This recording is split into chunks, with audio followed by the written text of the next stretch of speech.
back in 1995 where the JDK Beta was released.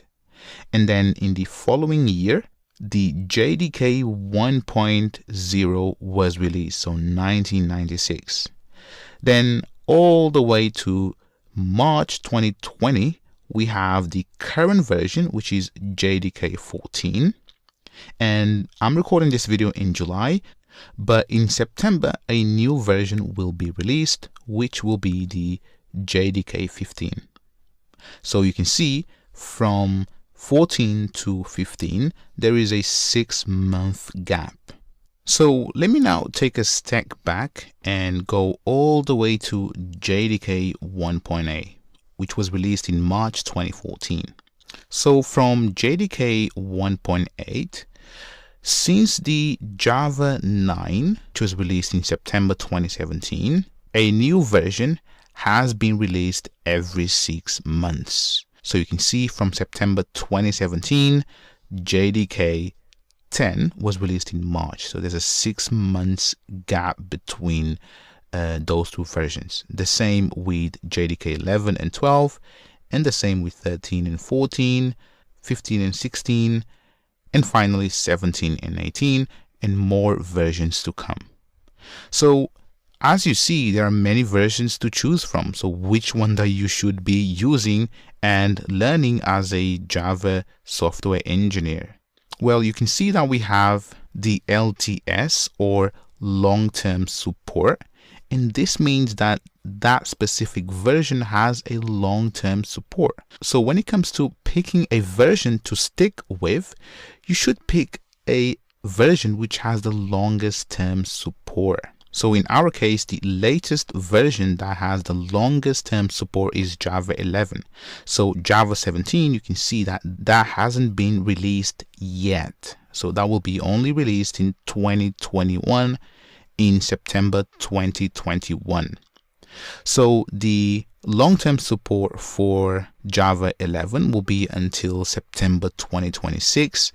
And also for the Java 1.8 has a longer term support, which will be up to December 2030.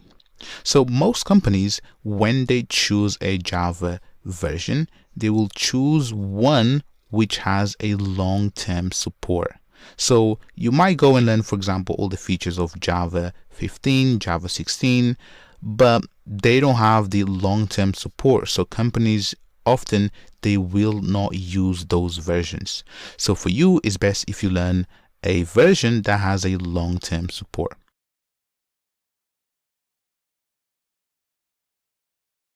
All right, to download the JDK, navigate to Google and type JDK and then download, and pretty much click on the very first link. And right here, you see that we have Java SE download. So SE stands for Java Standard Edition. So you have different flavors. If you are going to build enterprise applications, then you might use the Java EE version. But for this course, we're not going to build any enterprise applications. So we're just going to stick with the Java Standard Edition. So right here, remember, I showed you that the latest version is the Java 14 right here. And you have a bunch of links. So let's find the long-term support, so Java SE 11, and right here you have the JDK download, so Oracle JDK and then download. So you might or might not see this message right here, but it simply says that the JDK license has changed. So with Java you have two versions. You have the Oracle JDK, so this is when for you to run Java in production, so running your Java code to real users, you need to have a license, or you can adopt to use the Open JDK. So for this course, we're going to use the Oracle JDK because nothing changes. So let's go ahead and scroll down, and right here you see that we have versions for Linux, Mac OS, Solaris, and Windows. So depending on your operating system, go ahead and pick the correct version. For me, I'm going to pick the Mac OS installer, and then I'm going to tick this box download, and there we go. So you can see that it's asking me to create an account. So let me do that quickly. There we go. Now I'm going to create the account. So I've actually verified the account on my mobile phone. So let me close this. Let me log in, sign in. And there we go. So you can see that is downloading. Now let me go ahead and pretty much click on the DMG, and I'm going to double click on this file right here. And the installation process is very simple. So simply continue, install. There we go, my password. And ta-da! So you can see that now we have successfully installed JDK 11. So I'm going to move to Thrash, and there we go.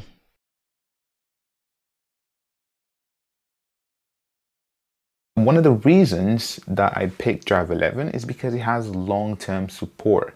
So if you apply for companies, they will most likely be using Java 11 or Java 1.8. So, usually companies, they take long to upgrade these Java versions, right?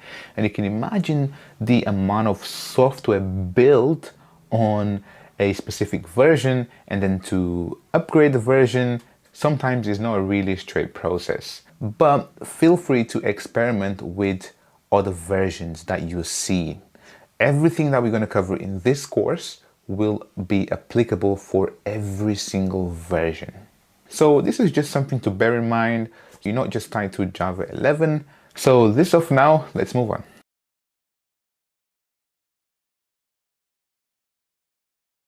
In order for you to write Java applications, you need an IDE. So what an IDE is simply a text editor with lots of features that facilitates the development of applications. So the most popular IDE for writing Java applications, it's called IntelliJ IDEA. So I've actually got a free course on my website where I teach you everything you need to know about this awesome IDE for free. So go ahead and enroll to learn more about this awesome IDE. But for now, everything that I'm going to show you will be really straightforward. And then at the end of this course, I highly recommend you to enroll.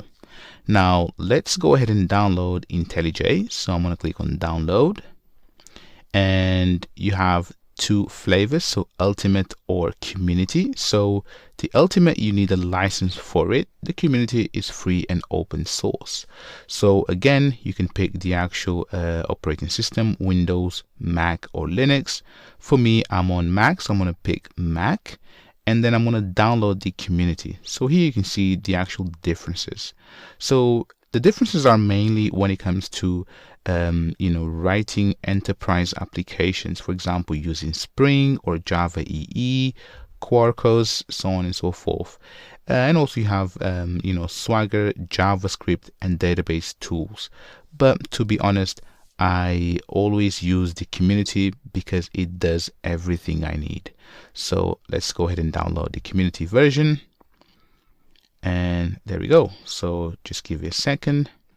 Right, so that has completed. Let me click on it and then drag this to applications, and there we go. So you have now successfully installed IntelliJ.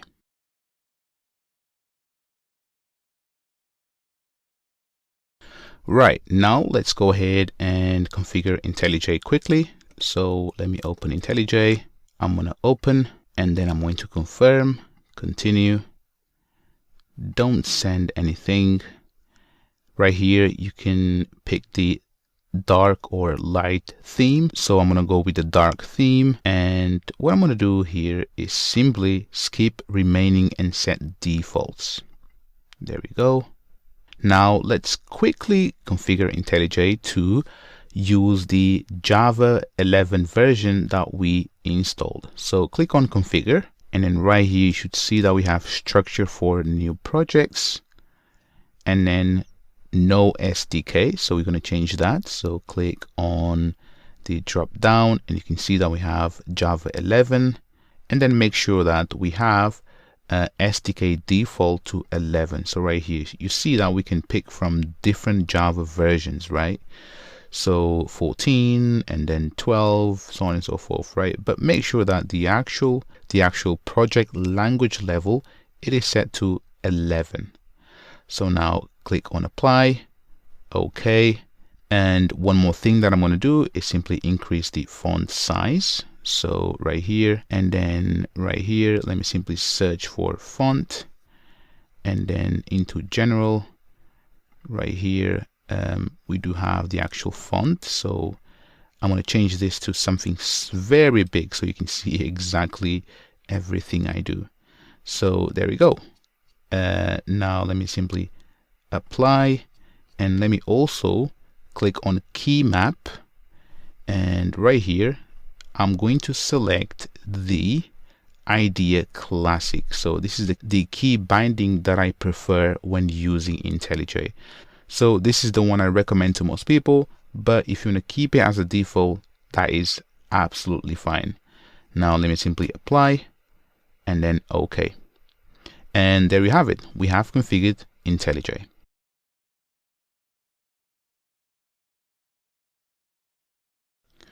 All right, let's go ahead and create our very first Java project with IntelliJ. So go ahead and create a new project. So click on the very first button, and then right here, click Java, and then next, and then go ahead and tick this box right here. So a command line app. So this creates a simple Java application that includes a main class, or actually a main method. So now next, and then right here, the project name, let's go ahead and simply say learning, and then dash, and then Java. And you can see that we have a base package. So right here it says com.company. So here you could, just have your own domain or name. For now, let me simply say com.amigos and then code.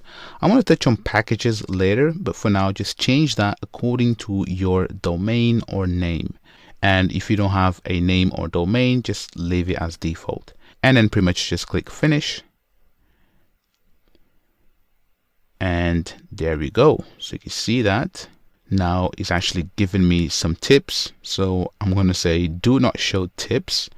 So if you want to learn all the tips, go ahead and check my website where I teach this awesome IDE for writing Java applications from start to finish. Now let me simply put this full screen, and there we go.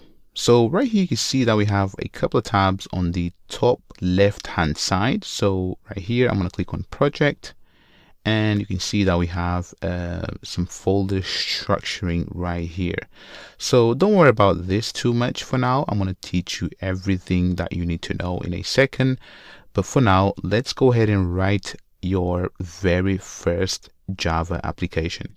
So simply type system dot and then out dot print line, and then within quotes simply say hooray, my first Java app.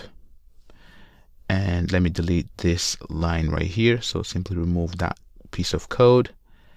And there we go. So I know I haven't explained what all of this means, but for now, just copy along because I'm going to teach you literally everything about this programming language so that you understand. But for now, this line right here simply prints to the console, hooray, my first Java app. Also, one thing that I want to point out, make sure that you type exactly what I have. So system with capital S, and then dot out println, and then within these parentheses, make sure that you have double quotes and not single quotes. And also make sure that you have this semicolon at the end. So if I remove that, you see that I'm getting an error right here. So it says that expected semicolon. So this is how Java programming language works. It's very verbose. You need to specify semicolons and double quotes, unlike some other languages such as Python or JavaScript. Now, the way you run your application is simply by right-clicking, and then you can simply say run main, right? You can run main, or you can click on this play button right here, or this one right here, or on this one right here. So top right corner. So there are many ways of running your application. So let's simply go ahead and pretty much just click on play. There we go, and then run. Just give it a second, and there we go. So you can see that right here you have, hooray, my first Java app. And congratulations, this is your very first Java application. It's very simple, but this is the beginning of your journey towards becoming a Java software engineer.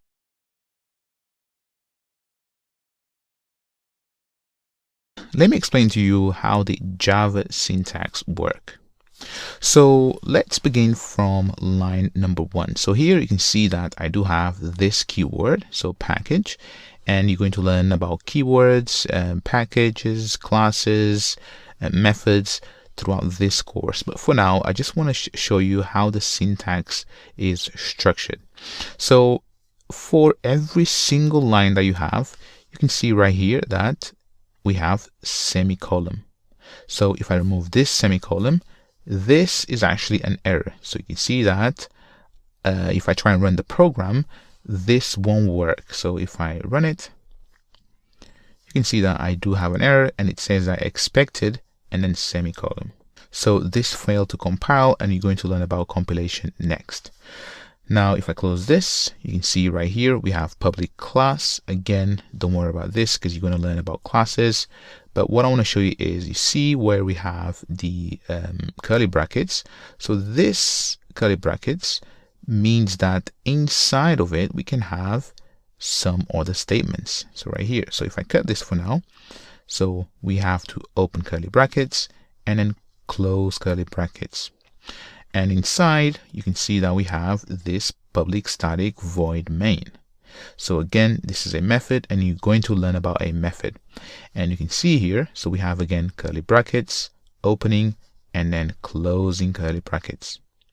And inside, we have system.out.println, and then you can see that we have a semicolon right here. So this is because it's a single line. So if you have a single line, then you must start with single line. So here you see that we have double quotes. So if you were to use single quotes, this won't work.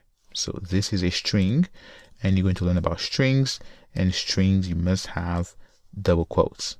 So I could, for example, say char. So this is a data type that you're going to learn as well. But for now, just watch what I'm doing, because I want to show you the actual syntax.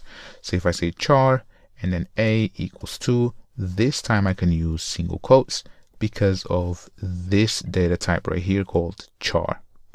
Whereas with strings, we must use double quotes.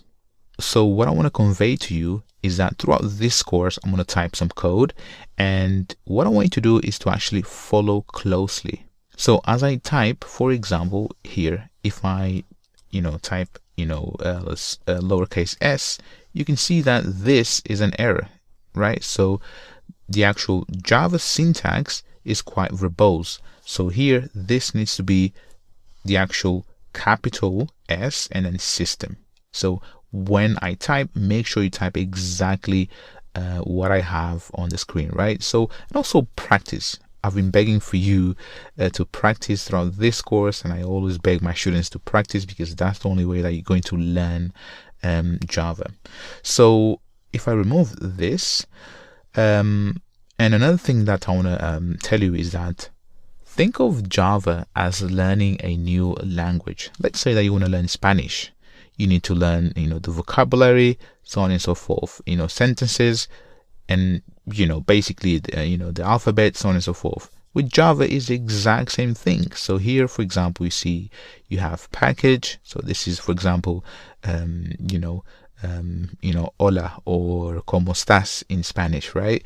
And then you have public, class, and then you have void. So basically these are keywords that you need to learn, right? So think of Java programming as a new language that you need to know how to operate with it, right? So how the syntax works. So, and also it has some rules. For example, as I said, the curly brackets, semicolons, and for example here you have string, and then this is instead of curly brackets, so this is square brackets. So if I have, for example, this, it won't take it, right? Because this is the actual syntax of this language.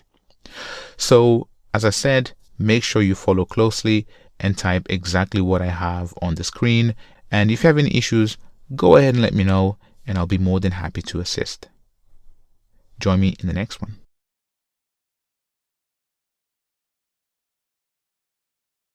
Alright, inside of IntelliJ, go ahead and expand the project tab, and inside expand the learning Java folder, and then inside you should see SRC, which stands for source. And then inside you see that we have the package that we have created, so com.amigos code or your domain. So let me expand that, and right here you see that we have this class right here, so main. You don't see the actual extension, but right here you can see that it's called main.java. So let's actually invoke the compiler ourselves, so we see the actual bytecode, which then will be fed into the JVM. So right here you see that we have the terminal, so go ahead and click on terminal, and this is my terminal. So right here you can see that I'm inside of learning-java. And if you want to learn more about how to use your terminal command line, go ahead and check my website, where I've got a free course teaching you how to use your terminal or command line, because it's a vital skill that you should have as a software engineer.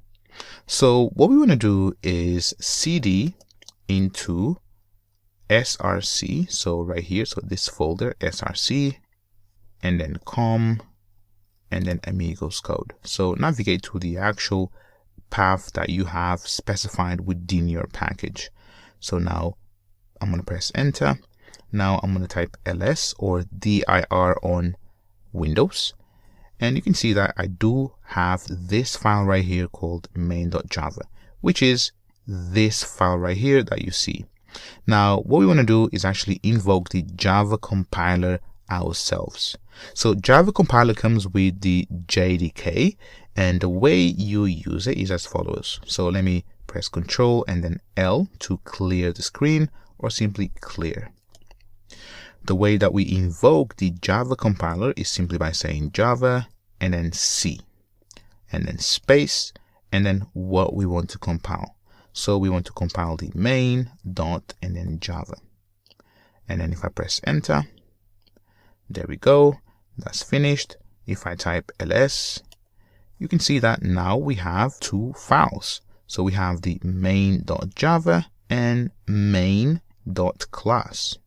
So what I'm going to do here is, and also you can see that we have this file which popped up here. So what I'm going to do is actually click on main.class. So let's open this class and see what it's inside. So I'm going to accept this, and right here you see that, so if I collapse this, you see that this file is the exact same thing as our main.java. So this actually is a source code recreated from a .class file by IntelliJ IDEA, right? And this is powered by this Fernflower decompiler. So this is actually reading the bytecode and then transforming it into Java code. So what we want is to see the actual file. So right here, what I'm going to do is close this, and then in my toolbar I'm going to go to view, and then right here you see that we have show bytecode. So let me click on it and have a look. So this file right here, this is the actual bytecode which will be fed into JVM. So this is what the JVM understands. So right here, you can see that this doesn't mean anything to both of us, but the JVM understands. So from our point of view, we literally don't have to learn, what all of this means. So you can see that it's using some machine code, but basically this is what will be fed into the JVM so that our program runs. Now that you've seen this bytecode from our main.java, so right here you can see that this is compiled from main.java. Let's see how this file right here is fed into the JVM and then executed. So let me actually close out of this. So there's this little button on the top right hand corner, and there we go. So I can simply close this now. If you want to see bytecode for a different class, you know how to do it.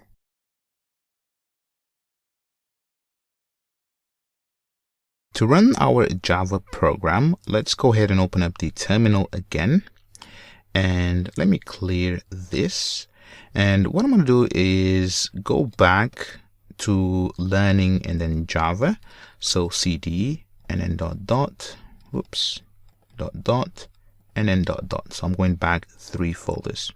So right here, you see that now I'm inside of learning dash and then Java. Now the way that we invoke the JVM to run our application is simply by running the main class. So every single Java program should have this class right here, and inside it should be this method. So public static void main string, and then you will learn about this, and then args. So this is an array. You will learn about arrays later.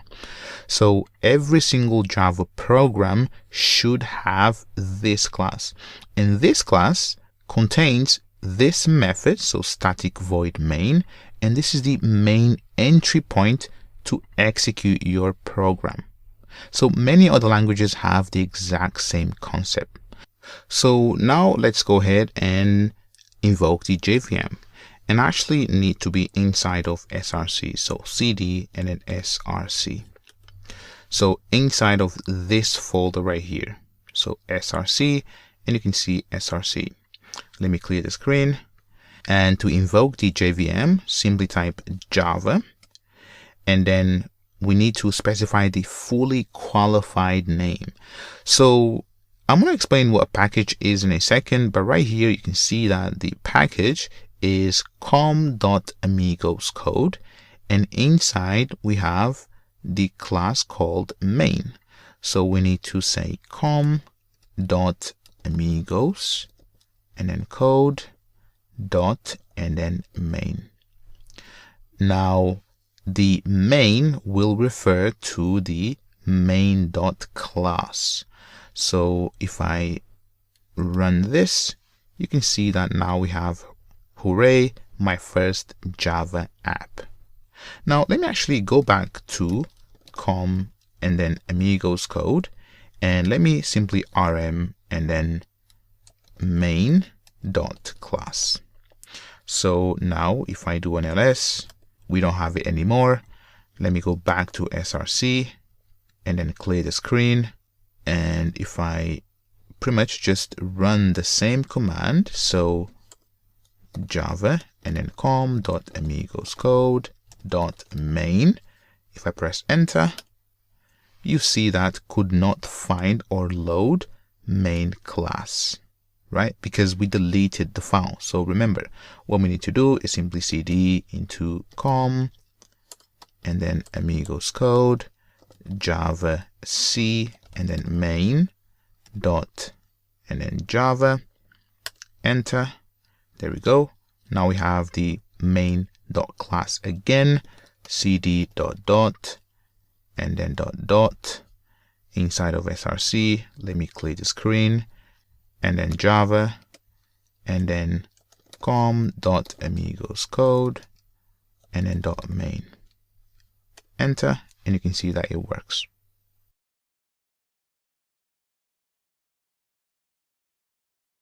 All right, so we've managed to compile using Java C on the terminal and then run our program.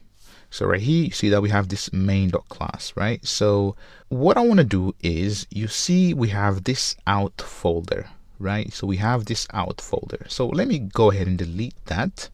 So I'm going to delete that. And then basically the purpose of an IDE, or in our case IntelliJ, is to basically compile and run the application on the JVM instead of us having to do everything manually, right? So this is why we have these play buttons. So if I run the program, and if you notice closely at the bottom, it says building, and then, so you actually didn't see it, but somewhere around here it was saying building, and then it run the actual application, right? But now you can see that we have this out folder. So I deleted it, but we have this out folder. So if I expand this out folder, you see that we have production, learning Java, com, amigos code, and then check this out. So this is the actual main.class, which then gets executed by the JVM. So that you know, we don't have to manually compile our applications. I just wanted to show you how it's done behind the scenes, but IntelliJ will take care of things. If you have any questions, go ahead and drop me a message. Otherwise, let's move on.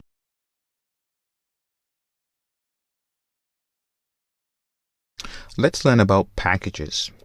So when we created this project right here, so remember we had to specify the package, com and then dot whatever domain that you have. So in my case, com.amigos code. So what a package is, it's simply a way of you organizing your classes together. So right here, let me simply show you that the actual package is simply a folder structure. So let me actually right click and then reveal in Finder, and right here. So hopefully you can see that inside of SRC, I do have com and then amigos code, and inside we have these two files, so main.java and main.class. So let's remove this main.class because we don't need it. There we go. But you can see that a package is simply a directory structure that allows you to group classes together. So right here we could go inside of the com.amigos code and create a new package. So let me go ahead and right click inside of this package and then new, and then you should see that we have package. And let's simply name this package as foo, and we're going to create a new package inside of the com.amigos code package right here, and then bar. Now what is cool about packages is that you can nest them. So inside of bar you could have another package, and right here let me simply say bar and then bar, and you can see that we have bar dot bar, and again inside of foo we could also create another package. But let me go back, and now you see that. So if I make this a little bit bigger, there we go. So you see that inside of bar we have another folder, and inside of bar it's empty. We don't have anything inside, and inside of foo it's empty. So let me go back to IntelliJ, and inside of foo.bar, let's create a Java class and simply name it as bar, and make sure it is capital. So all classes in Java should start with uppercase. So enter, and now you see that we have this public class bar. So you're going to learn about everything, but I just want to show you exactly how packages work. And again, let's go ahead, and inside of foo we can also right click and then new, and then it doesn't have to be a class, but it could be a file, for example. But let's go ahead and create a class and simply name it as foo, and then enter, and you can see that now everything is organized. So packages really allows you to group and organize classes for your applications. So if I go back, so I just want you to see that this is just the folder structure. So you have the bar.java, and inside of foo, you have foo.java. If you have any questions on packages, please do let me know and I'll give you further explanations. So let me just close this foo.java and the same with bar.java.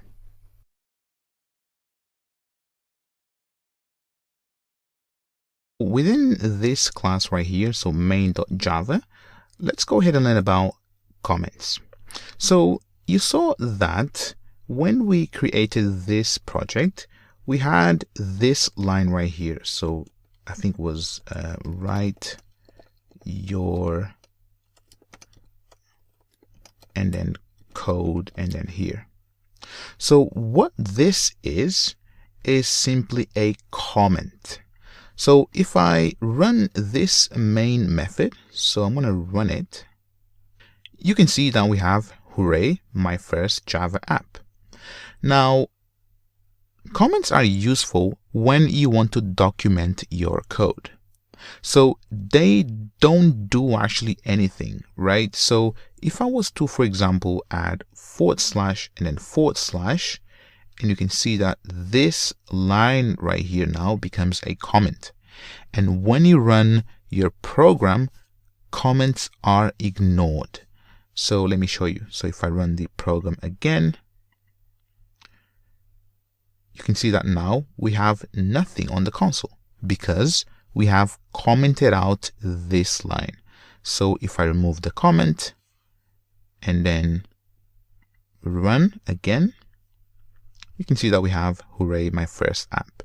So obviously here you would say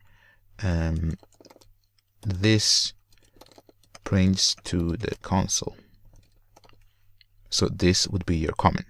Now with comments, you can have two types. You can have a single line comment, which is this one right here, or you can have a multi-line comment.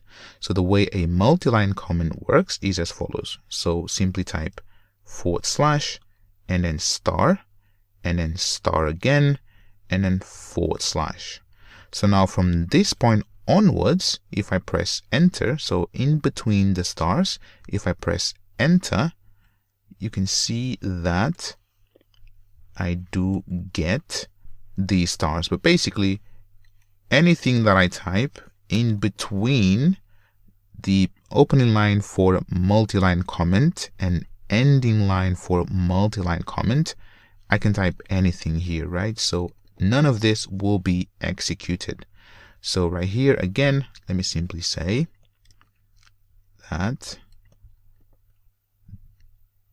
prints to the console, and let me say this is a multi-line comment. And you can even indent this if you want, just like that. But this is how you write a multi-line comment. So comments are useful to document your code, and you should definitely have them when you have a piece of code which is not trivial for the reader. So comments are there to help other developers when they see your code to understand the functionality of what you wrote. In our simple scenario, we simply have system.out.println, hooray, my first Java app.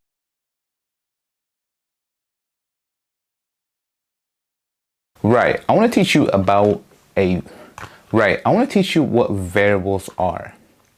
So to illustrate the example, I've got this box right here, right? So variable is simply a box. Just think of it as a box, right? And inside of this box, you can store only and only one thing, right? So for example, I could take this sticker right here and I could store inside of the box. And now if I want to access my variable, right, I can simply refer to it, right? So this variable or this box right here has a name, and this is how you actually get hold of it, right? By its name. So if I remove this from here, so when you define a variable, you need to specify the actual data type, and we're going to cover data types in a second, but you need to specify what goes inside of this box or variable, right? For example, if I want to, I can take my phone, and by the way, it's a pink phone, don't laugh at me. I could take this phone and then store it inside of this box, right? So now I've got a variable that holds my phone. So variable is something that you will use quite a lot, and also I'm going to show you later on arrays, which you can then store more than one thing inside, right? So for example, you could store both the phone and the sticker, or a bunch of other things inside, right? So we're going to cover that later when we work with arrays, right? And also data structures, which is very important. But for now, just remember that a box, not a box, a variable conceptually is just a box that you can store anything, right? For example, if you want to store, so let me take, for example, these two letters, right? So if you want to store, for example, a series, not a series, a sequence of characters, right? For example, KA, right? So this is a sequence of characters, right? Just imagine this is like a name. You could store that inside, right? Now, anytime that you want to find out the contents of this box, right? The actual value, you simply call its name, and then that will give you KA, just like that. So I hope you understand what variables are. And again, don't worry, because I'm going to show this in code, but I just want you to see it first because I think it will make it easy for you to understand. Now, let me go ahead and jump into IntelliJ and show you how to work with variables.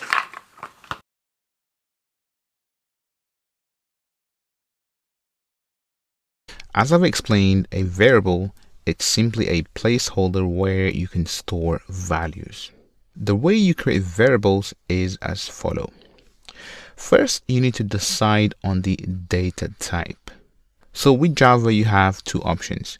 You have primitive data types or reference types. And the syntax goes as follows. Let's say that I want to create a box where I want to store a number inside. So I want to create a number inside. So here, let's simply define first the data type. So I'm going to show you exactly data types and the differences between primitives and reference types. But here, this is a primitive. So here what I'm saying is that I'm going to have a box of type int, and now I need to name my box, right? So in my case, I'm going to say number, and then equals to, and then any value. So in here, let me simply say 100. Now let me explain this again. So in here, this is the actual data type. So in this box, I can only store numbers. If I was, for example, to store a sequence of characters, so for example, Amigos code, you can see that I'm not allowed to do it. So if I wanted to store, for example, Amigos code, which is a sequence of characters, I would simply need to have another variable. So this time, just type string. So this is the actual data type for creating sequence of characters. Now I'm going to name my box equals to brand, not box, but the actual variable. And then here I'm going to say Amigos and then code. And it is as simple as this. So data type, the name of your variable, and then the content inside. So remember, with variables, you can only store one and only value inside. And later, I'm going to explain how you can store more than one value inside of a variable by using arrays, but this will be later down the course. So there you have it. This is how you create variables. Now, as I said, you have two data types when it comes to creating variables. You have primitives, which is, for example, int, or for example, long, or double, for example, if you wanted to store, decimal numbers. So for example, 100.01 if I try with int, I'm not allowed to do it, right? Because this has decimal points. For this, I need to use the double data type. So we've got two data types. We've got primitive data types, which is simply for storing simple values such as numbers and single characters. And then we have reference types or objects to store complex data types. For example, if I want to find out the current date, so here I can use this data type, so date, and right here just make sure that you have this import statement just so that it works, but I'm going to explain what this means in a second. And then here I'm going to say equals to, and then new, and then date. So you can see the way that we create these are a little bit different, and this is because these are special. So anytime you see new, it's because it's a reference type, and this means that the data type in itself, it's more complex than primitives. So primitives are numbers and single characters.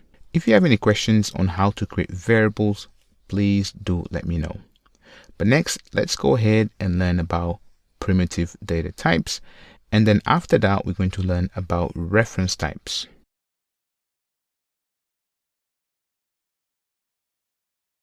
Alright, so let me show you all the primitive data types. So we have byte, and right here I'm going to specify the actual data type, and then I need to give it a name.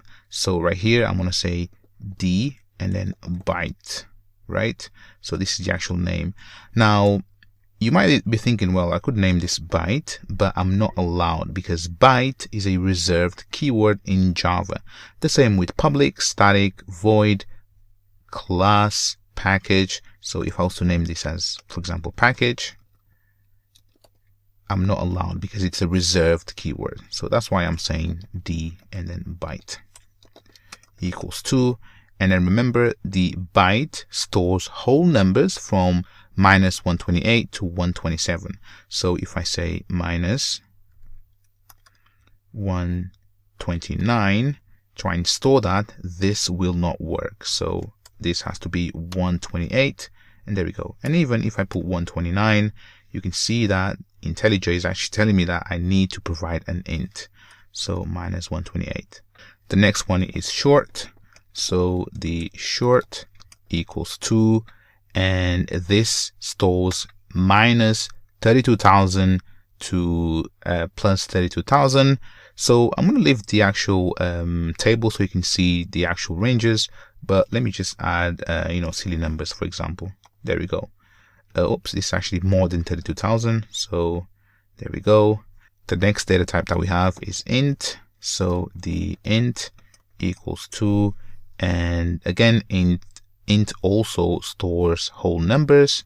So we can store something like this, and you can see that this is too big. So let me Command C on this, and this has to be lower than the actual max number allowed. And then we have long, and then long equals 2. If I paste the previous number, you can see that it should work. Oh, actually it works, but what we need to do with longs is add either a lowercase l or uppercase L. So I prefer uppercase L. And right here, so these 4 data types, they allow you to store whole numbers, and the difference really is the actual size in memory, right? So byte is 1 byte, short is 2 bytes, int is 4 bytes, and long is 8 bytes in memory. So obviously, so this will take a bigger number, therefore it requires more to be stored in the memory. So as I said, these allow you to store whole numbers. Now if you want to store decimals, this is when you use the float, and then float equals 2, and then right here I could for example actually let me simply say pi, right? I could say pi equals 2 and then 3.14, right? So it's actually bigger than that, but you can see that the float also is giving me an error, and this is because I need to say capital F or lowercase f. Then we have double, so I can say double, and then let me simply say double, and then pi, this is the name of the actual variable, and I can say 3.14 and then 15. So the difference between float and double is that float is sufficient for storing 6 to 7 decimal digits, whereas the double is sufficient for storing 15 decimal digits. And we're almost done with the actual primitive data types. So next we have Boolean. So right here, Boolean, and let me say is and then adult equals 2, and Boolean simply takes two options, either false or true. So Boolean allows you to store true or false values basically. And finally we have the char, and this allows you to store single characters. So name and then initial equals 2, and let me simply say A for amigos code, and make sure that this is within single quotes and not double quotes. And there you have it. So if you want to print all of these values to the console, let's simply say system dot and then out dot and then print line, and you can see that this is too much. So let me show you a nice trick. Simply say SOUT, enter, and there we go. So you can see that we have system.out.println. Now I'm going to print the byte, and then I'm going to press command and then D a couple of times. So we have the and then short, long, int, and then pi, and then double pi. Oops. And finally we have two more. So is and then adult, and then name initial. These are the variable names. So what I'm doing is simply print them out to the actual console as we did with your very first program. So now let's go ahead and run this. So I'm going to right click and then run main, and there we have it. So you can see that we have all the values here.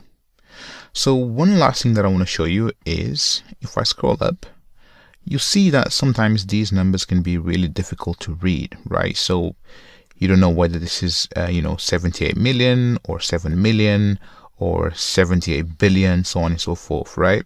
So what we can do is the following. Right here we can simply add an underscore, so this makes it easy for us to actually read the number. So right here you can see that this is 8,989. So the max was 32,000, I believe, so 32,000 something. So right here you can say 32, and then just like that. So you can see that it's much easier. Now we can do the same here. So with integers, so 3 numbers at a time. So underscore there, underscore there, and now you can see that this number is much easier to read. The same with this one. So let's actually start from here. Underscore, underscore, and then underscore. And obviously this works also with doubles. So if I run this again, you can see that it still works, but the output doesn't contain the underscores. So underscores is mainly to help you visualize the actual number. This is all for now. Catch me on the next one.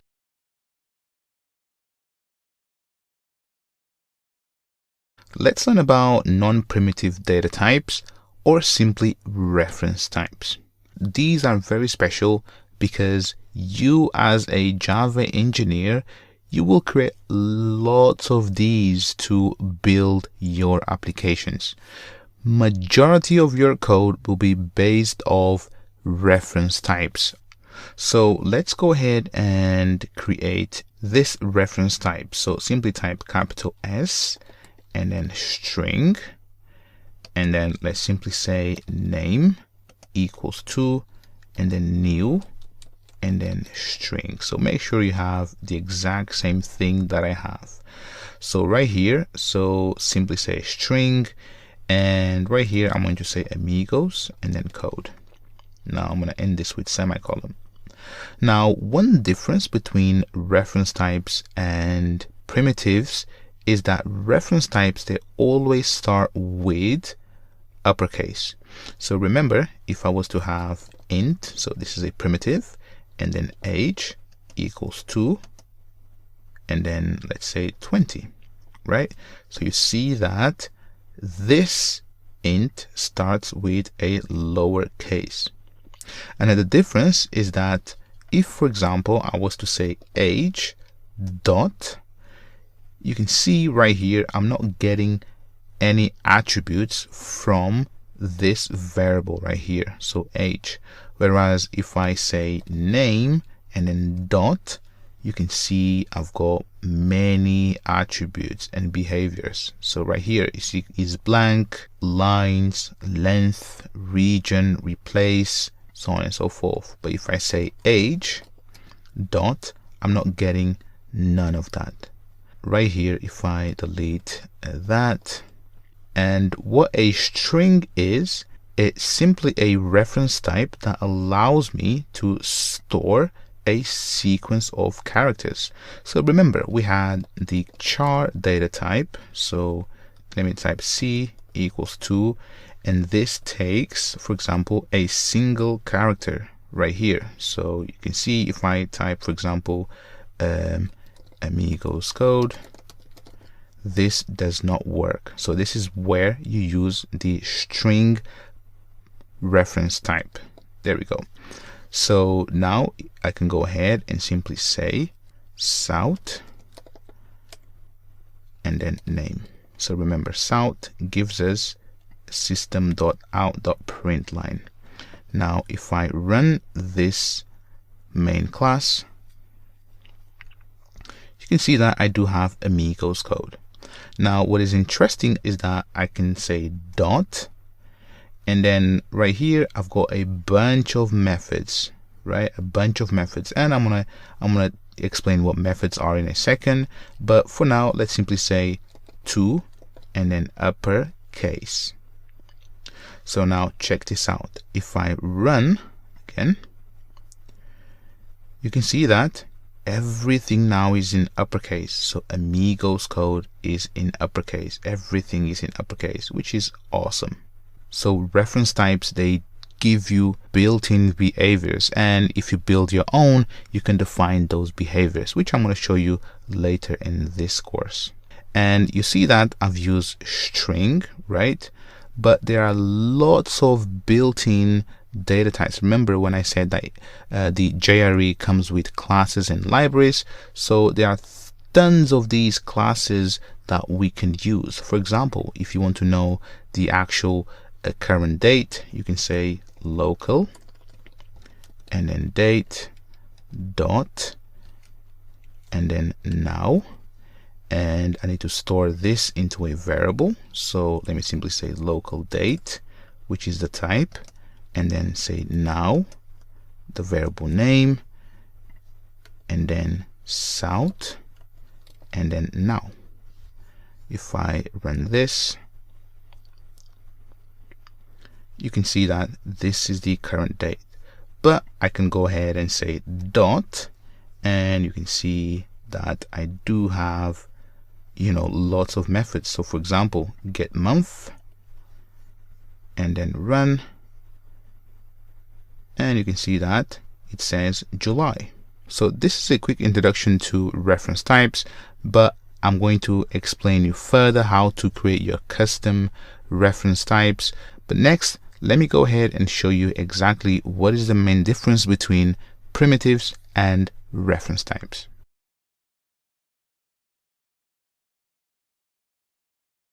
Let's learn about the difference between primitives and reference types. It's very important that you understand, and I'm going to make sure that you fully grasp this concept. So right here, let's start with primitives. So let's define a variable called a equals to 10.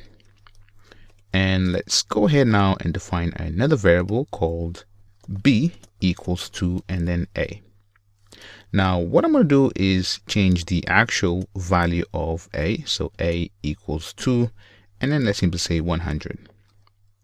And if I south both A and B, right? So right here, I'm going to say plus and then B. So let me actually add a plus here and simply say A here, and then this is B, just like that. So if I run this code, and I'm going to show you exactly something. So right here, you see that A was initially 10, and then B, we said that B equals to A, and then we changed the value of A, right, to 100. So here you can see that, and I'm missing actually equals here, so maybe some equals there. So here you can see that the final value of A equals to 100, and then B is 10. So what is happening here is that when we say that B equals to A, this value right here, so this value that goes into B is passed by copy. So it's a copy of A, which means that if we change A, this value right here, so B, is untouched. Let me demonstrate this using Keynote. Right, somewhere in the memory in your computer, we have these addresses. So each address is where you store a variable. So in our case, we have a variable A, and this is a primitive, and we store the value 10. And then we said that we have a new variable called B, which was equal to A, right? So what this does with primitives, it simply creates B in a different memory allocation. So 201, and then this is a primitive, and then the actual value 10, right? So it just takes a copy from A to the new memory address. So this is what is happening. And right here, you saw that when we change A to 100, right, B is untouched because B lives in a different memory address. However, this is a little bit different with reference types. Right, so to demonstrate the exact same concept with reference types, let's go ahead and quickly create a static, and then class, and then person. And you'll learn about classes in a second, but for now, just follow along. So right here, let's simply say that we have a string and a name, and simply say person, and then string name, and simply say this dot and then name equals to name. So right here, and this with semicolon. So right here, this is a class that we can create reference types or simply objects. So right here, let's simply say person, and then simply say Alex equals to new, and then person, and then pass Alex inside there.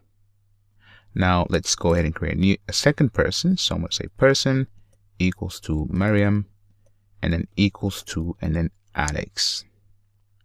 Now let me jump to Keynote to show you exactly what is happening here.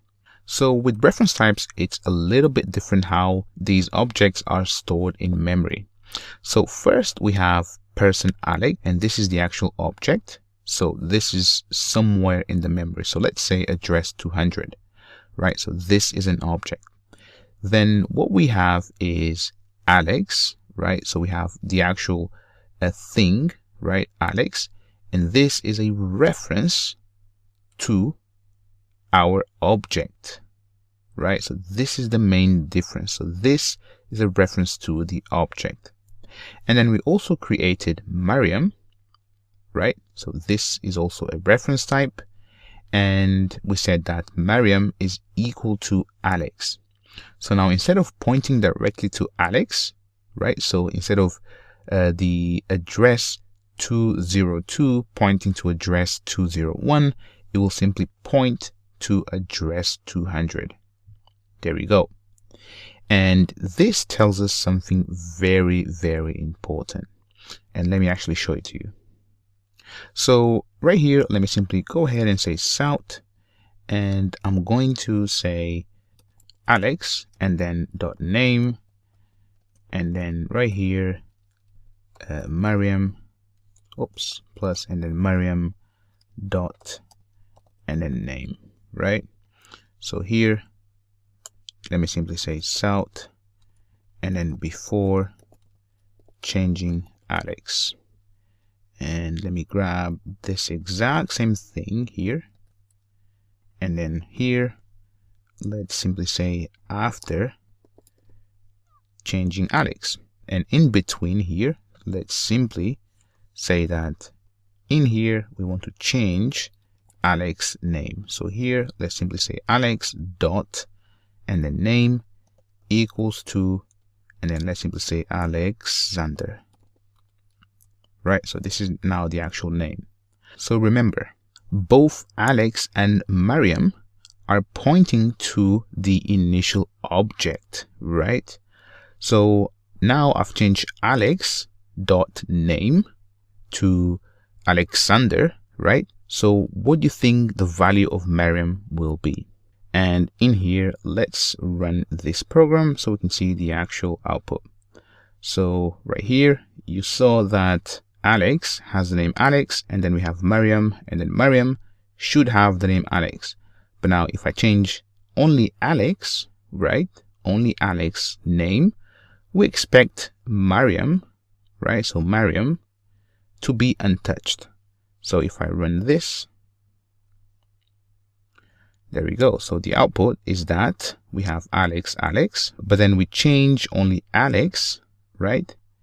And right here, when we print Mariam name, it is also Alex. So this is because they're pointing to the same reference. The same if I change Mariam, right? So here, if I say Mariam, so Mariam, and then here Mariam, and if I run this, Alex will lose its name. There we go. So you see that Alex, and then Mariam. So hopefully this makes sense to you. This is something to bear in mind. If you have any questions on this, drop me a message. Otherwise, let's move on.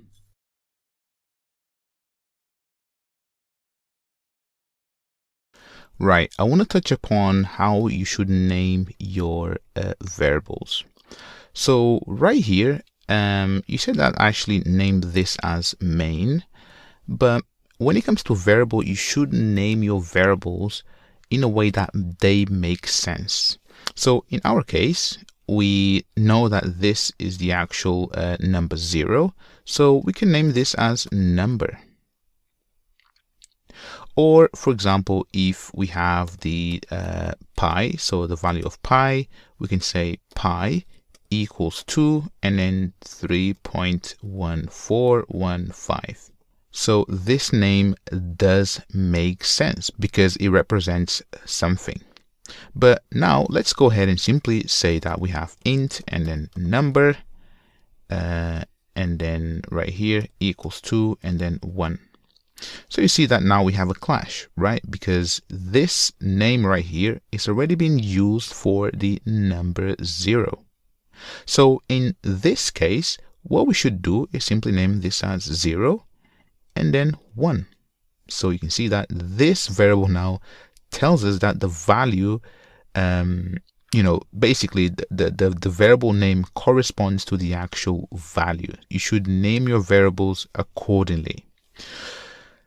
Another thing that when it comes to naming variables is, let's say that we want to store the subscriber count for a given channel. So we're going to say, in this case, int and then subscriber and then count equals 2, and let's say that 1 million. So just like that, and this is 1 million. Now you see that this variable right here, it's very difficult for us to read. And what we should really be doing when we have 2 words for a variable name, we should be using camel case style. So what this means is count will become uppercase, just like that.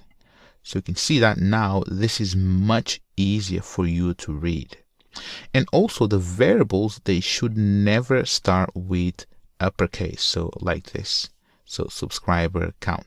So there are scenarios where it should be all uppercase or none, and I'm going to show you exactly later. But remember, variables should always start with a lowercase, and then if you have a second word, that second word starts with an uppercase. So right here, you know, let's say for example subscriber count, and then 4, and then amigos, and then code.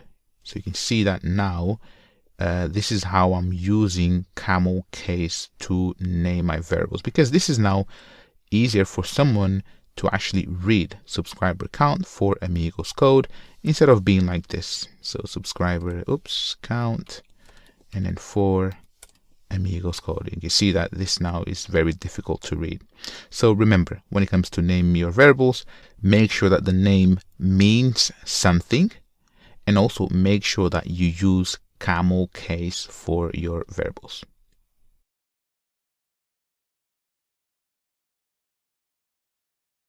Previously, we've learned that if we want to have characters, we simply say a equals 2, and then, for example, a, right? The same if you want a character b, you put it within single quotes, and then you can add your character. But the problem here is, as soon as I add something else, you can see that we get an error, and this is not allowed. So this is when you use strings.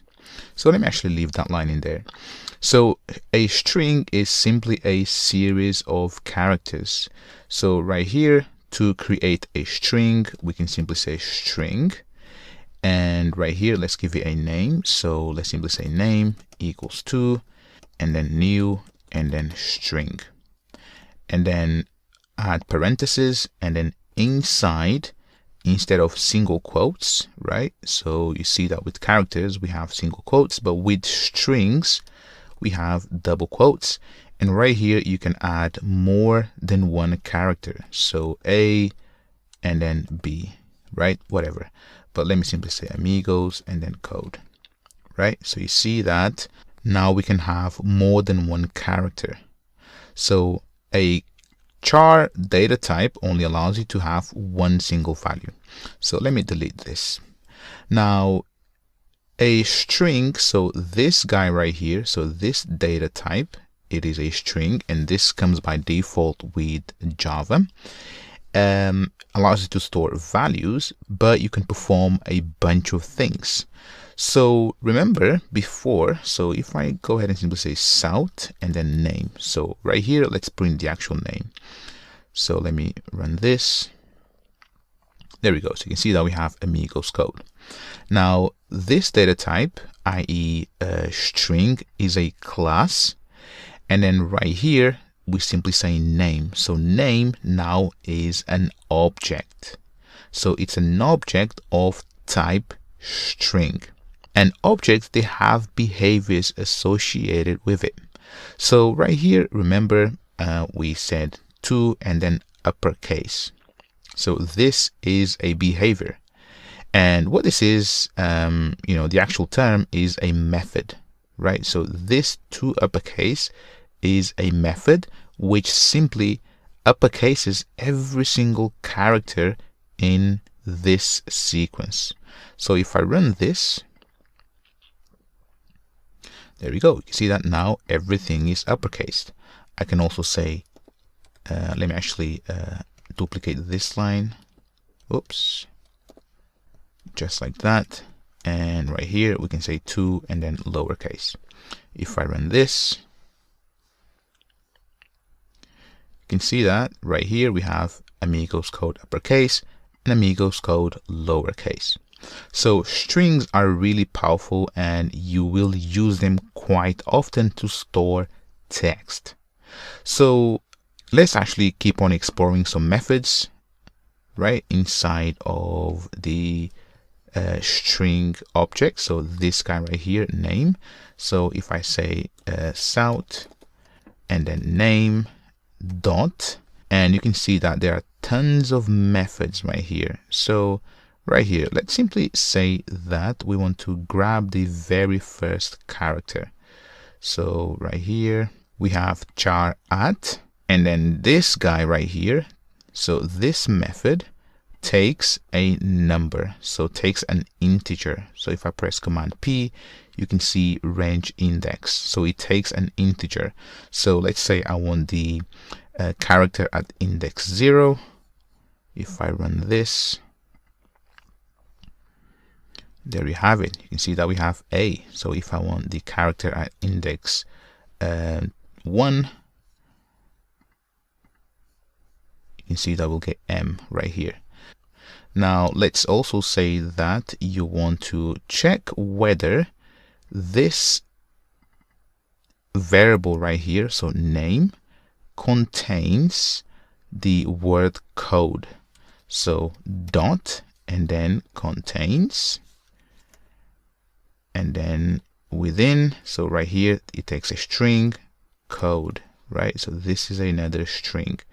So if I put this so you can see properly, so I can simply say string and then code equals to new and then string and then code. So now I can simply pass my variable.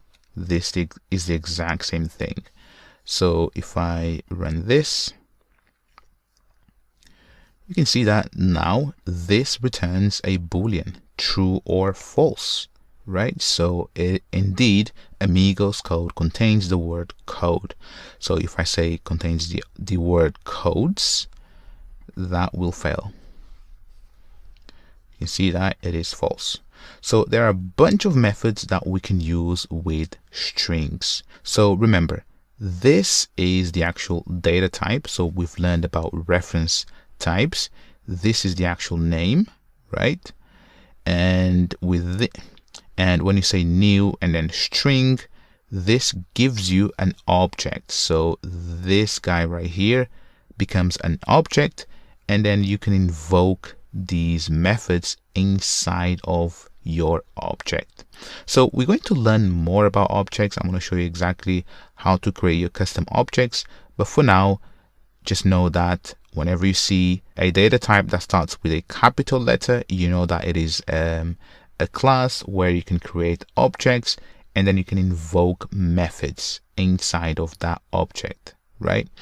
So one last thing that I want to talk to you about strings is, because they are so used, right? So throughout your programs, this keyword right here, so new string, can be dropped completely, and the same with the actual parentheses around it. So it becomes just like that, and that also becomes that, right? So there is no need for us to say new. So I'm gonna explain what the new means later on, but for now, just know that whenever you work with strings, you don't need to say new and then strings. One final method that I want to show you is, let's say that you want to compare whether name is equal to codes. So we can do that. So south, and then I can say name dot, and then guess what? Equals. There we go. And then code, and this will give us true or false. And you can see that it is false. Of course it isn't, right? So Amigos code is not the same as codes. So this is all for strings. If you have any questions, go ahead and let me know. Otherwise, let's move on.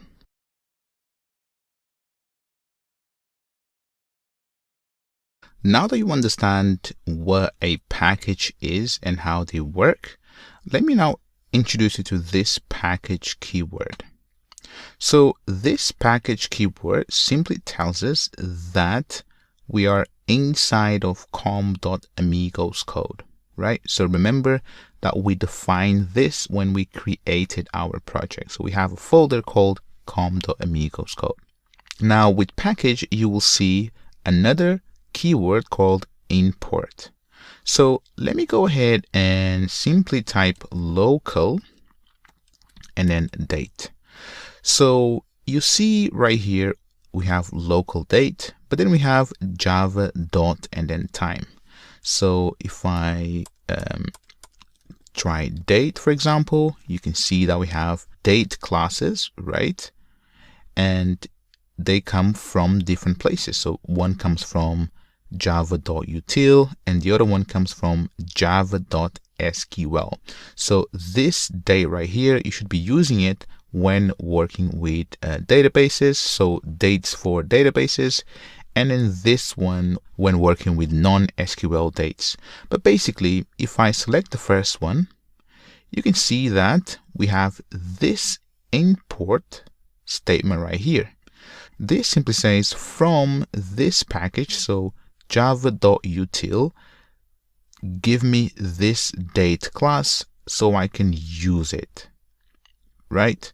So now I can simply say date equals to new and then date, right? The same with local date. So local and then date and then equals to new. Oh, actually this time is local date equals to and then local date dot and then now. So with local dates, it's a bit different the way that you create them.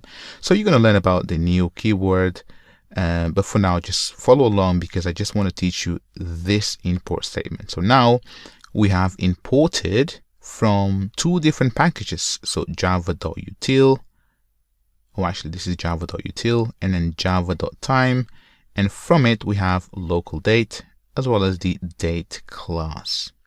So let's do another one. So local and then date time, and you can see that this time the package is the same, right, but a different class. So you'll see these imports simply when you want to bring in classes that belong to different packages. So let me just name this, and this will be like that now, right? So this is the way that you should really be importing these. But as you see, my IDE is actually doing the import for us, right? So we don't have to manually know where each class lives, because I just need to type the date, and you see that we have auto completion, right? So for example, if I also type string, you can see that we have java.lang, right? So java.lang, so this actually is an interesting one. So let me simply say string and then s equals to new and then string. So right here, so you see that we have no import statement. Anything that comes from java.lang, we have no import statements. So let me show you also that another way that you could use a class is by simply saying, so right here I'm going to take this, I'm going to cut it and then put it here, just like that. So this is the exact same thing, so the same here. So I'm going to cut this and then put it here, there, and then there, and then there. So if I put this on a new line, so you can see that this is the exact same thing, right? But usually we engineers, we won't write stuff like this because we want all the import statements at the very top, right? So the only reason why you might want to do this is, for example, so if I put this back, so I've just pressed option and then replace with qualified, the same here. So option and then enter, replace with qualified import, and the same here. So the only reason why you want to do the import explicitly is when, for example, you have two dates. So remember, so right here, if I say date, you have date from java.sql. Now if I press enter, you can see that my IDE is smart enough to know that there is already this class from java.util, so therefore it cannot have, basically it cannot have this line right here. So import and then that, right? Because now it doesn't know which date it should use, right? It gets confused. So the only time that you actually do this is when you have two classes with the exact same name, but they live in different packages. So again, the name of the variable cannot be the exact same. So let me simply say date SQL equals to, and then Java dot SQL, and then date. And it should be new, and then end that with semicolon. And inside, actually, we have to pass a number, right? So the actual date. But you see that this is the actual fully qualified name. So I hope that now you understand what these import statements mean and when you should use the fully qualified name. If you have any questions on packages, go ahead and let me know. But don't worry about, all of this code right here, because I'm gonna teach you exactly step by step, what a string is, what the new keyword is, what an object is, so on and so forth. You're gonna learn everything throughout this course. But for now, let's move on.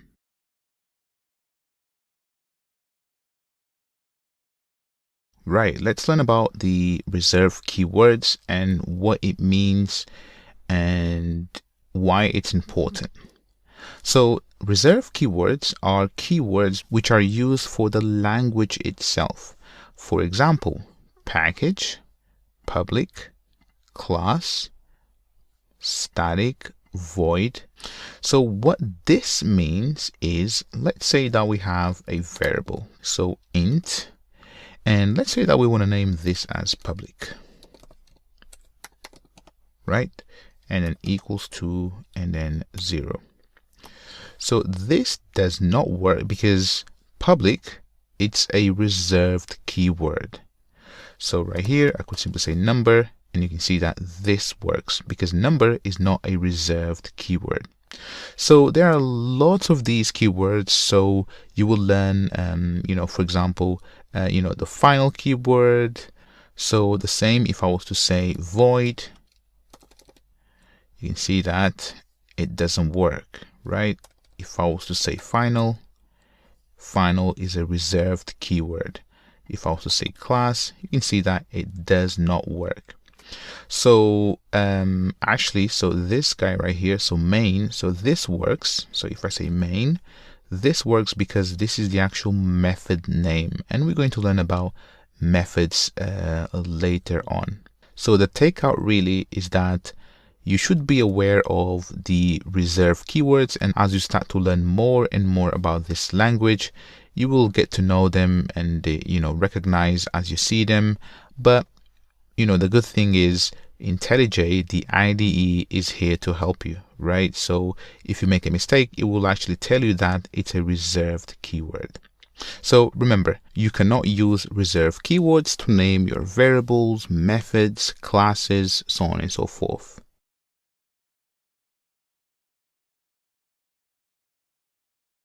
All right, let's learn about arithmetic operations.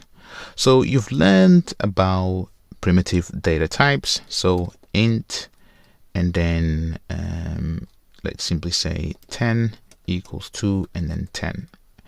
So let's also create another variable, so int, and then 2 equals 2, or actually 2 equals to 2, right? So now what I can do is actually perform some arithmetic operation on these two numbers. So I can say int, and then addition equals 2, and then 10, and then plus, and then 2, right? So this now will store the result of both of these two variables. So there is no need actually for having variables for this. So the reason why I'm actually creating variables is that you see how to use multiple variables, right? But this could be in fact just like this. So 10 and then 2, right? So if I shout this and then addition, and then run, you can see that we have 12. So in fact, let me simply do this, and right now you can see that I can simply log to the console 10 plus 2. So let me duplicate this line, and if you want to subtract 10 minus 2, run it, should be 8. There we go. If you want to multiply two numbers together, you simply use the star and then run. You can see that this is 20, so 12, 8, 20. And finally, modulus, so the mod, right? So right here, if I run this, so 10 mod 2, this is 0, right? So how many times 2 goes into 10? So 2 goes into 10. So 2 goes into 10 5 times, and the remainder is 0. So if I was to change this to 3, 3 goes into 10 3 times, and the remainder is 1. So if I run this, there we go. You can see that we have 1. So right here, you see that I'm actually performing operations on two numbers, but you could definitely do it on more than two numbers. So right here, I could say 10 plus 1 plus 2, or actually, let's say plus 90. And right here, if you remember BODMAS, so you know, body, multiplication, addition, you know, the actual order that these are applied, this works the same way. So if I was to add plus and then 7, so the order of this is 10 times 2 and then plus 7, so 27. So if I run this, you can see that we have 27. So if you want to actually group them together, you can simply add parentheses in between, so right here. So you can see that this will be the same. So if I run it, 27, but if I was to remove the parentheses there and then say that this now should be 2 plus 7, right, which is 9, and then 9 times 10, you can see that the result now is completely different. So it's actually using the BODMAS, right? So body or brackets, and then orders, division, multiplication, addition, and subtraction. So let me actually have a comment right here. So body, orders, division, multiplication, addition, and then subtraction. So this is the actual order. So this is what's happening here. So if I was, for example, to add you know, plus, or actually minus, and then 10. So now there is, oh, actually, I didn't actually run this. So let me actually run it. So you see that it is 90. There we go, 90 instead of 27. But now if I add minus and then 10, there we go. You should see that should be 80, right? So, you know, be aware of BODMAS. And it's the same way that you've learned at school. So this is pretty much how you perform arithmetic operations based on numbers. So we actually use whole numbers, but this could also be, for example, let's say 4.5. You know, it's the exact same thing, whether it is whole numbers or decimals, is the exact same thing. So you can perform arithmetic operations on numbers.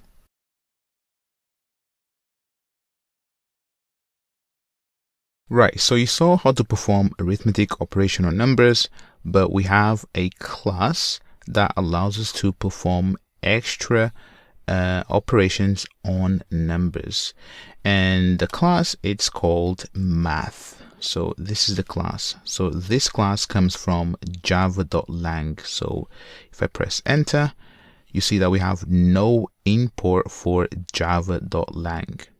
So remember that I said that with these classes right here, we can perform we can invoke methods.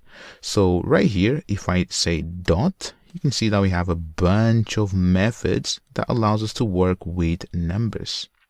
So right here, let's simply use the absolute, so ABS. So what this means is if I pass -10, and let me actually surround this with south, just like that. So if I run this, you can see that this becomes 10. So basically, if you have a negative number, it turns it into positive. Let's look at some of the other useful methods. So math and then dot. So right here, let's scroll down. So right here we have max. So let's use max. So basically max takes two numbers. So let's simply say 3 point and then 6 and then 10.11, right? So this will give us the max number between those two. So in fact, let me simply surround this again with print statement. There we go. Run it. You can see that the max number between 3.6 and 10.11 is 10. So you can even pass whole numbers. So 6 and 10, 10 is the max number. So if I duplicate this line and then instead of max, let's simply have min, run it. You can see that the min now is 6. Let's have a look at a different method. So south and then math dot, and let's use the pow. So pow means power. So what is 5.0 and then power 2.0. So if I run this, you can see that it is 25. I can remove the decimal numbers, so it works with whole numbers as well.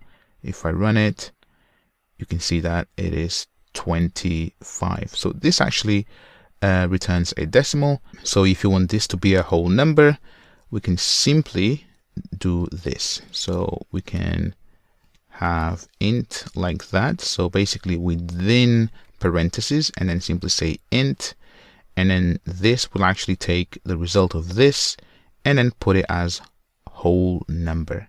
So if I run it, you can see that now we have 25.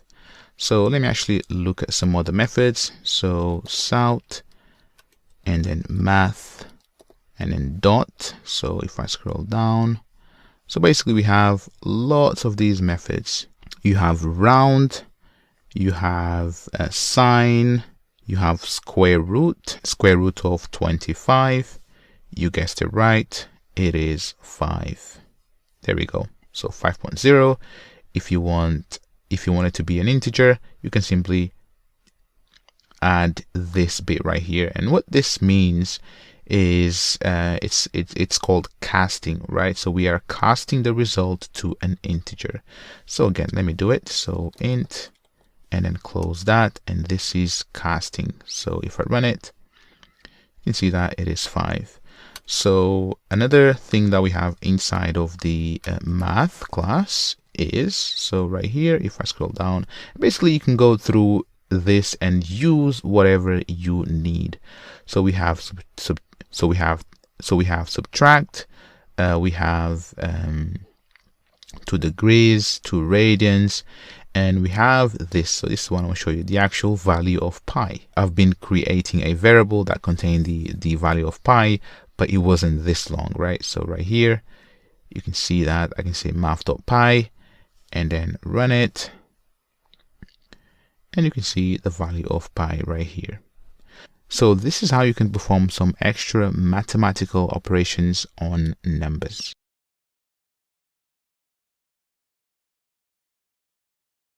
Right, let's learn about the comparison operators. So what they allows us to do is to compare values. So let's simply say that we have an integer value and then Khalid and then age equals to 18.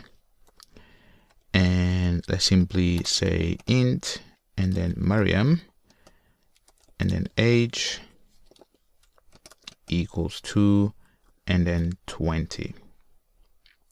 Now, what comparison operators allows us to do is to perform basically operations on these two numbers, or actually two or more numbers. So right here, if I want to know whether Khalid's age is less than Mariam's age, I can simply say boolean and then is Khalid older than Mariam, and then equals. So you can see that this is a very long variable name, but you've learned how to name variables correctly now.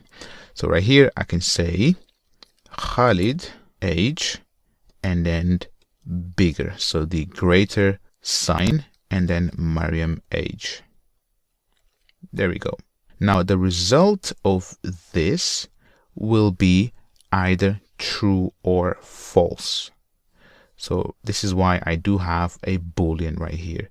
So if I simply shout this and then is Khalid older than Mariam, and in fact let me just take this right here and then put it here and then delete the line above. If I run the program, you can see that no, is not. So Khalid is not older than Mariam. Now I can do the same, but I can inverse the sign. So greater, so the way I remember this is less. So this is the less sign. It looks like an L, right? So L for less. If I now say that Khalid age is less than Mariam age, you'll see that yes, indeed it is true. And we can also say that, or actually check whether Khalid age equals to Mariam age.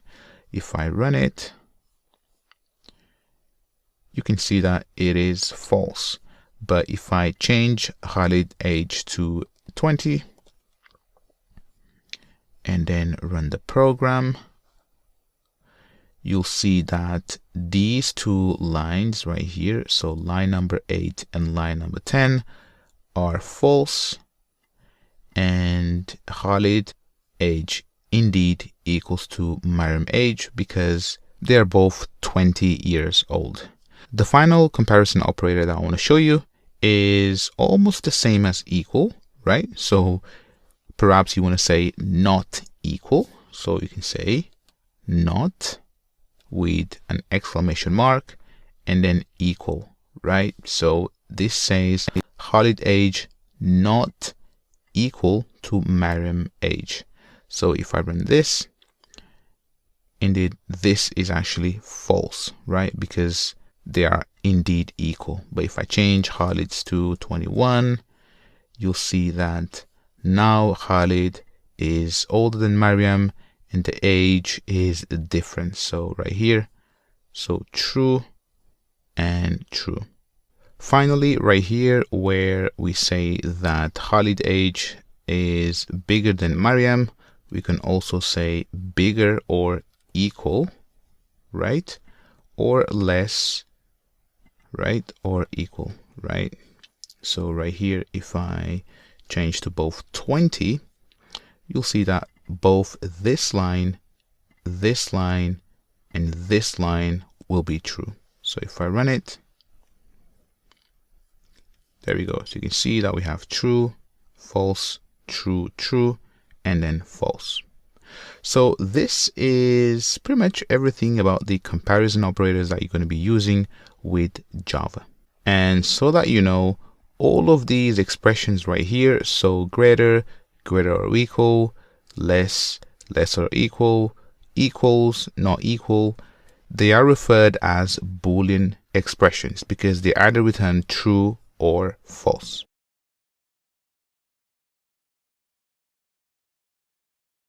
Logical operators allows us to combine multiple Boolean expressions. So right here, remember that this returns true or false, right? But what about if I want to say that Khalid age is bigger than Mariam, and something else, right? So I want to combine multiple Boolean expressions. So that's what logical operators are. So in fact, let me delete all of this, right? And let's create a Boolean, and then is, and then adult equals to false. Let's create another Boolean, is, and then student equals to true, equals to true, just like that. What the logical operator allows us to do is the follow. So we can say right here, let me simply out to the console. So system.println, and inside, let's say that we want to check that is adult equals to true and is student also equals to true. So for that, we can simply say is, and then adult, and then the logical operator that we have, the first one is and then is student. Now what this will do, it will check if the first one is true. So if the first Boolean expression is true, it will continue to the next one, and then it will check whether the second Boolean expression equals to true. So basically, and means that all the expressions must be true, otherwise the final output is false. So if I run this, you can see that it is false.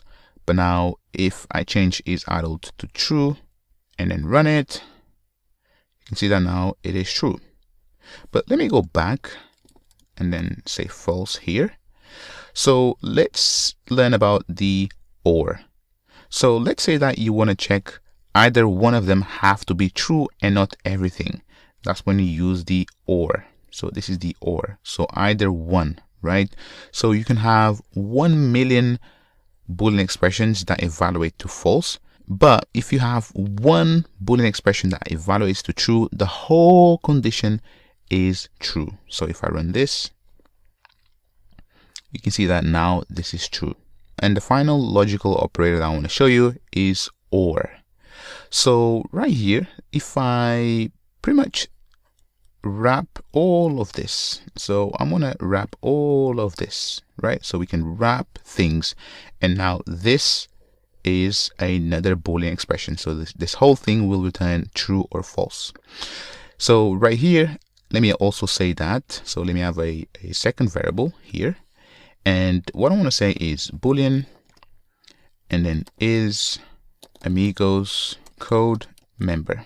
So if you are not part of the Amigos Code community, make sure to check it out. So right here, I'm going to say true. Let's say that you are. And now I can say, so let's say and is Amigos Code member. So if I put this on a new line, so you can see everything. So if I run this, this will be true, right? Because this evaluates to true, and then this evaluates to true, right? So now change is student to false, and then run it. The whole thing should be false. There we go, because this is false. And remember, and whenever you use and, it means that all the Boolean expressions must be true, which is not the case.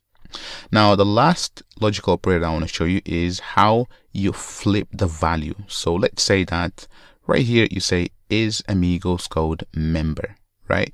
So let's say that I want to say is not Amigos Code member, or is not an adult, or is not a student, right? So you can do that by simply flipping the actual value.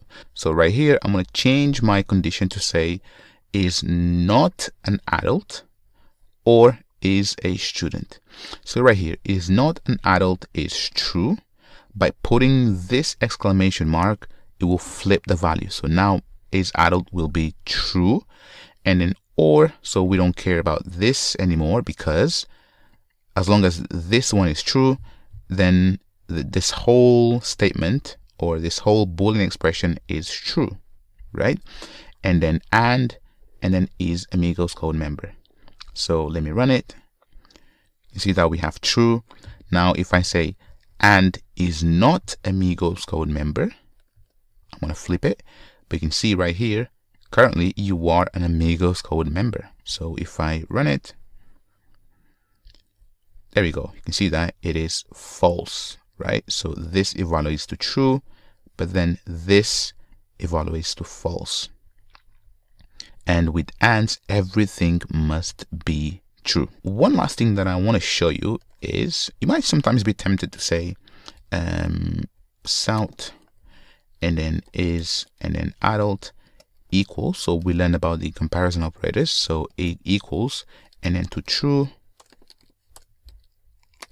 right? So you might be saying, oh, I want to check whether this variable right here equals to true, right? And this will either return true or false. So if I run this,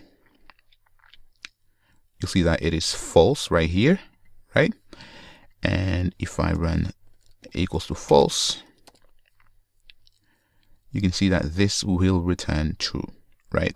But you don't have to do that, right? Because the value itself of this variable is true is actually a boolean. So what you can do is simply get rid of it, and you can say is adult, and then this will tell you true or false.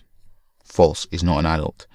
And then if you want to check whether is not an adult, you simply flip the value as we learned, right, with the exclamation mark, run it, and then it's true, right? So is not an adult is indeed true because is adult right here.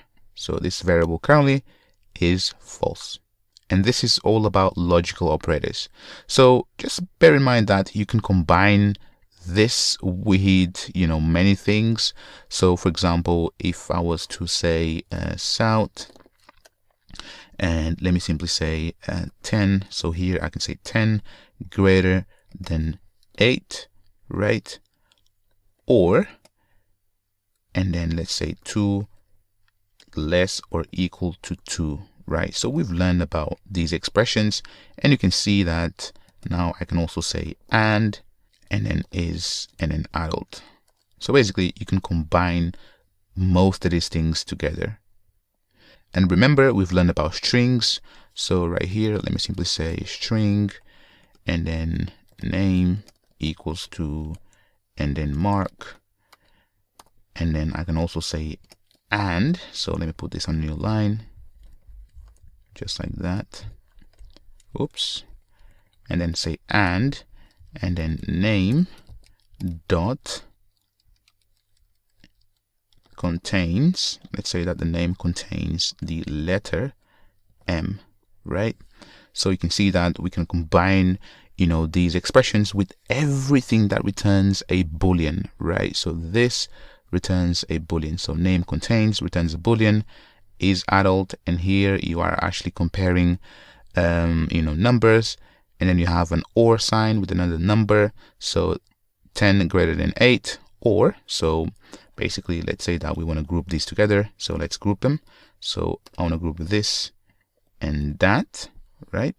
So let me actually put this like this so you can see exactly. So there we go. I think this is much neater like this. There we go. So I'm saying, is this expression, is this Boolean expression true, and is adult, and the name contains M. So if I run this, you can see that the whole expression is false, right? So this is because is adult is false. So let's actually flip this. So is and is not an adult, and then run it. And you can see that now the whole expression is true. So there we go. This is all about logical and comparison operators.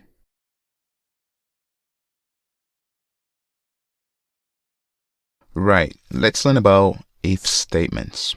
So if statements allows you to execute certain sections of your code depending on the result of your Boolean expressions.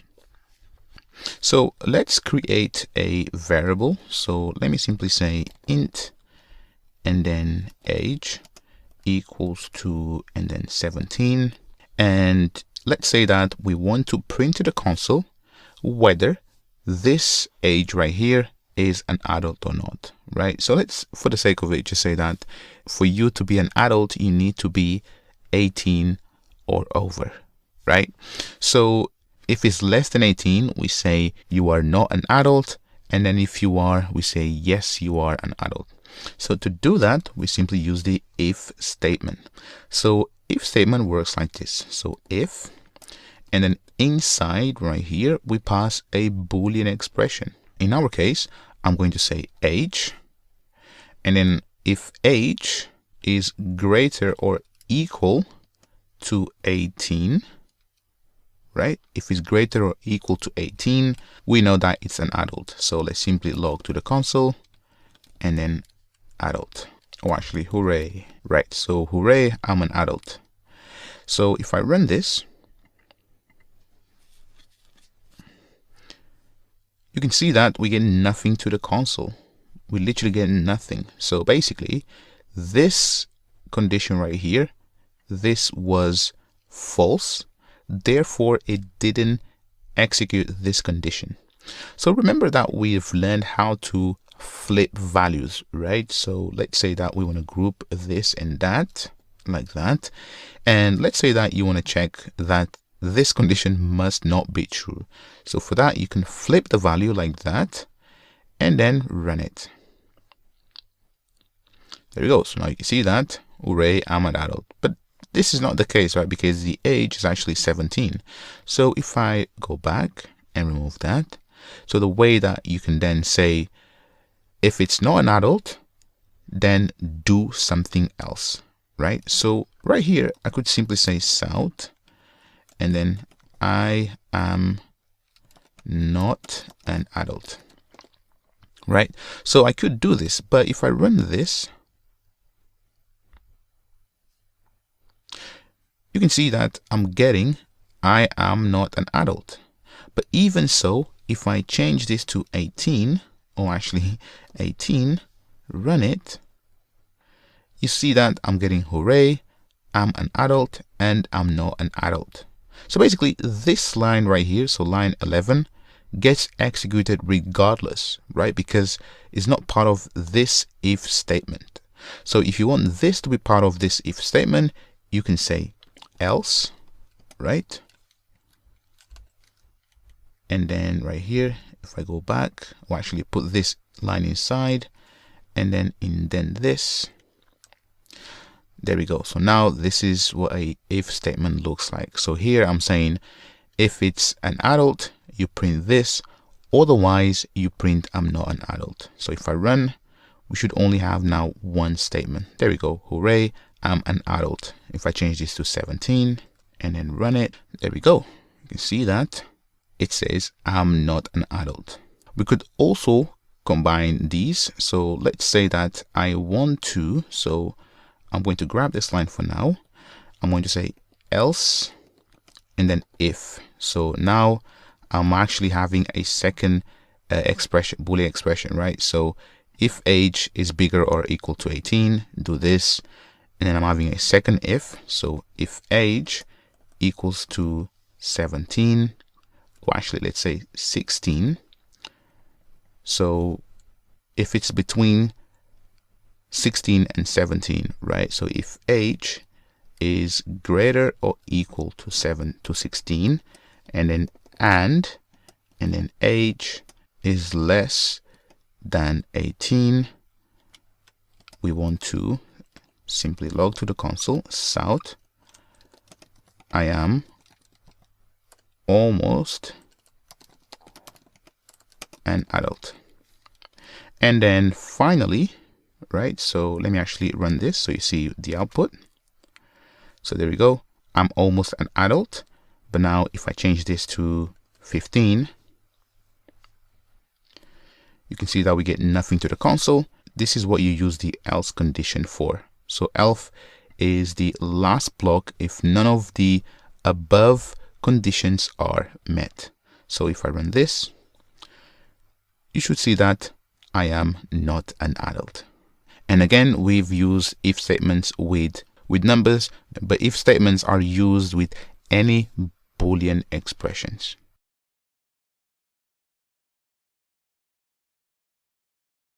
So you saw with if statements, you can do if and then else if and then else. You can, get rid of this part right here. So if I remove that, so if and else, right? So if you have an if statement, which is really simple, if you have this scenario only, so I only advise when you have this scenario where you have one if statement, or actually you are evaluating one Boolean expression, and then you need the else if the initial condition is not met. So you can do something like this. So I'm going to replace this whole thing with, I'm going to say string. So I'm going to store actually the value, so this value right here, into that variable. So right here I'm going to say message equals to, and then I'm going to say age greater or equal to 18. So if this is the case, right, I'm going to say question mark. If this is the case, the value of message will be hooray, I'm an adult.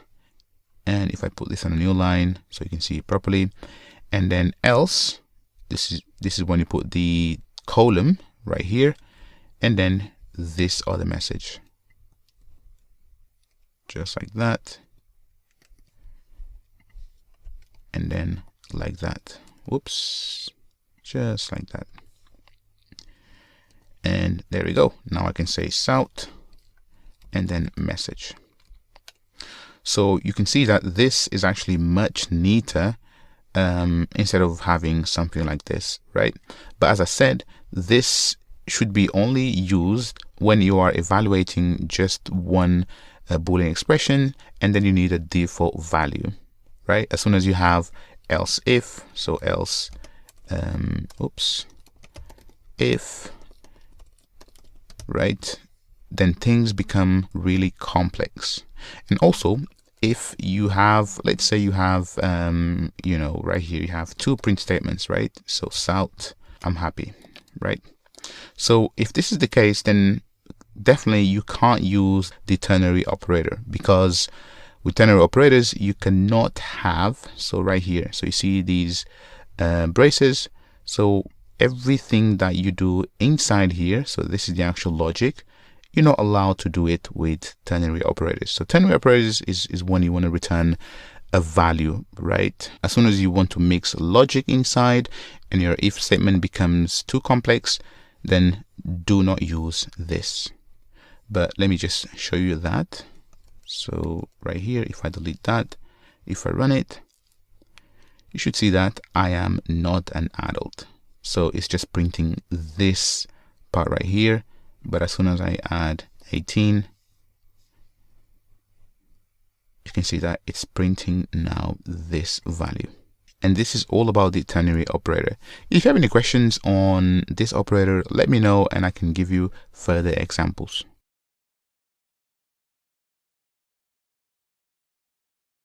All right, let's learn about this switch statement. So switch statement falls under the same category as the if statement, but a little bit different. So let's say that we have a string, and right here I'm going to name this as gender equals to, and right here let's simply say female, all uppercase, so female, right? So what the switch statement allows us to do is, for example, let's say that we want to check whether the gender is female, male, or prefer not to say, right? So those three, right? We could actually do it with if statements, right? So we could say if, and then gender dot, and then equals, and then female, and then right here we could say else, and then if gender dot equals, and then male, and then again, so else. So you can see where this is going, right?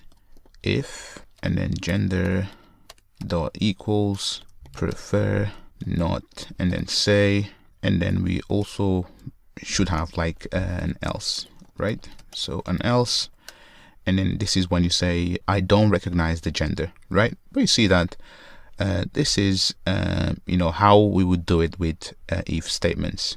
And the way that we can do the exact same thing with switch statements is as follows. So let me go ahead and simply say switch, and I want to switch on the gender value, and then inside make sure you have these curly braces, and now I can say case. So when the case is female, and then column, and then right here simply type break for now. Simply type break, and then I'm going to say case, and then male, and then type break, and then case. So let me just grab this. There we go, and then say break. And then for the else part, you simply type default, and there we go. So basically, you can see that this is kind of neater, right? So if you compare with this is a bit neater. So you should really be using switch statements when you are switching, or you are performing an if condition only on one value right here. All right, so you actually switch the gender, and then you check if it's female, male, prefer, not say, right? As soon as you start having complex comparison of operators and greater and bigger than this, then you shouldn't really be using switch statement. So right here you could also go ahead and type south, right? I am a female.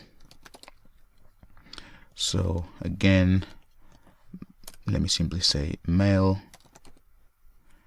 and then prefer not say, just like that. And then right here, south, unknown, and then gender, and there we go. And if I run this, you see that I am a female. If I change this to, let's say, female, lowercase, run it, you see that it doesn't know the gender. So if you want to tackle that, you can say dot and then to uppercase. So if you receive something in lowercase, you always try to match it to uppercase. Run it. I'm a female, and if I type, for example, da, see that unknown gender, right? So one last thing here is, you see this break statement. So this is actually only in Java 11. I think in Java 12 above, this has been fixed and not needed anymore. But basically this simply says, if this is the case, right, do whatever is before the break statement. Now in our case is the actual system.out.println, and then when you reach this line, break out of this switch statement. So this is something that you actually need for versions below Java 12. So we are using Java 11, so we still need it. So remember, and there is no need for the default branch right here. There is no need to have the break statement. So as I said, so switch statement should be used only when you are switching on single values. So right here, these are the expected values that I have, right? So as soon as you want to start combining, for example, gender if equals to female, and then yada yada, so you cannot do this with switch statements, right? So switch statement is very powerful and neat, and you should be using it when possible. So right here you can see the equivalent for if statement. Basically you can achieve the same thing with if statements, but the switch is much neater, and you should use one or the other when possible. If you have any questions on switch statements, let me know and I'll give you more examples.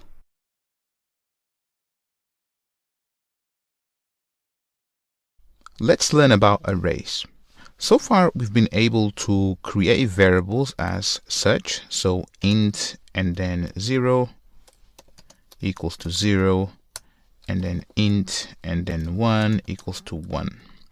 So these two variables right here, they are independent from each other, right? So this has a different address in memory, the same as this one right here. So what arrays allows us to do is to create one variable that holds more than one value. So instead of us declaring these variables and having these two numbers independent, we can simply create an array and then put both 0 and 1 inside of the array.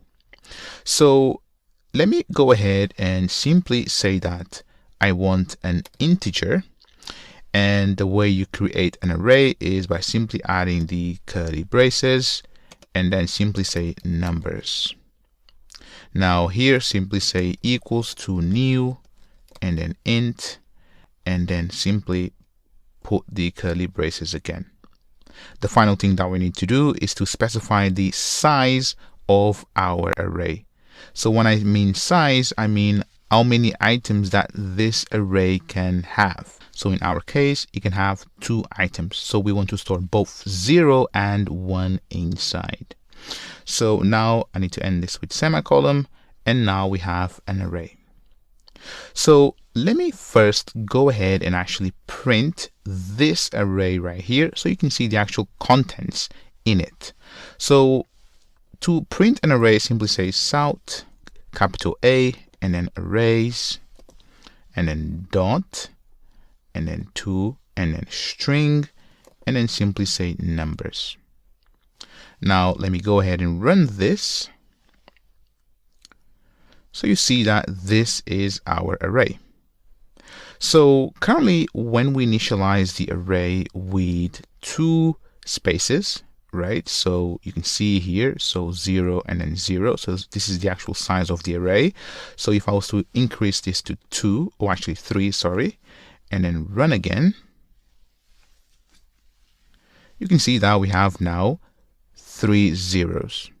So currently we simply created an empty array, and by default every single number inside of the array which is initialized is 0. So in here, so if I was to, for example, say that I want an array of booleans, so boolean and then boolean, so this is how you say I want an array of booleans. Remove that, and then if I run this, you see that the default for booleans is false. So if I was to say that I want an array of strings, and then new and then string, just like that, and then run it, you can see that the default is null.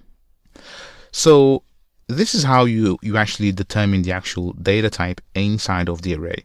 So in this array, we want to store numbers, right? So this is why I have int right here. Now, the way that we add numbers inside of this array is as follows. Simply say numbers, and then curly brackets, and then at the position 0, the 0 position is the first one, I want to put the number 0. We can also say numbers, and then at position 2, so this is position 2, we want to store the actual 1. So number 1, and then numbers, and then at position 3, so this is 2, I want to store the actual number 2, right? So arrays, they start from 0. So this is a 0 index, 1 index, and then 2 index, right? But the overall size is actually 3, but the index starts from 0. So this should be actually 2, right? Now, if I run this program, you will see what's going to happen. There we go. So now we have stored in our array 0, 1, 2. So if I was to say in position 1, I want to store the number 2, and then here I want to store 0, and then the last position is 1. If I run this, there we go. So you can see that now we have 2, 0, and 1. So with arrays, when you initialize the size, so size 3, you cannot change it, right? So this is now a fixed size. So if I was to say numbers and then 3 equals to, let's say 44 or 34, and then run it, we should get an error. There we go. So you can see that we have an error, and it says arrays out of bound index. So this is an error, and we haven't covered errors, but just know that because the size of the array is actually 3, it can only have 3 items in it. As soon as you try to add a 4th one, it will throw an error. So let me simply remove that line and then run the program again, and you can see that now it's working. So the last thing that I want to show you is, so right here, let me delete that. So you see that this is one way of creating arrays, but we can do all of this in one single line. So we can simply say int and then numbers equals 2, and then add curly brackets. And in fact, this should be like this, right? So we're saying that we want an int array, and then here we want 2, and then 0, and then 1. So the cool thing about this way of creating the actual array is that you don't specify the size. So it's whatever number of items that you add to this array, that will be the actual size. So in our case, 3 will be the size. So if I was to comment all of this and then run the actual program again, you can see that we have the exact same output. Now I can go ahead and add a 4th item here. Let's add 100 as well. Run this, and there we go. So you can see that we have an array of 2, 0, 1, 4, and 100. And the actual indexes, so this is the 0 index, 1 index, 2 index, 3 index, and then 4 index. If you want to print the actual size of the array, you can simply say south, and then simply say numbers, and then dot, and then we have a property right here called length. So that will be the actual property of this array, and this will tell us how many items are inside of the array. If I run the program, there we go. So you can see that we have 5 elements inside of this array. Now obviously we have an array of numbers, but we could also have, for example, an array of strings. So string and then names, or actually curly brackets to denote an array, and then names equals 2, and then here this has to be in double quotes because the data type of it is strings. So here let's simply say Ali, and then let's simply say Maria.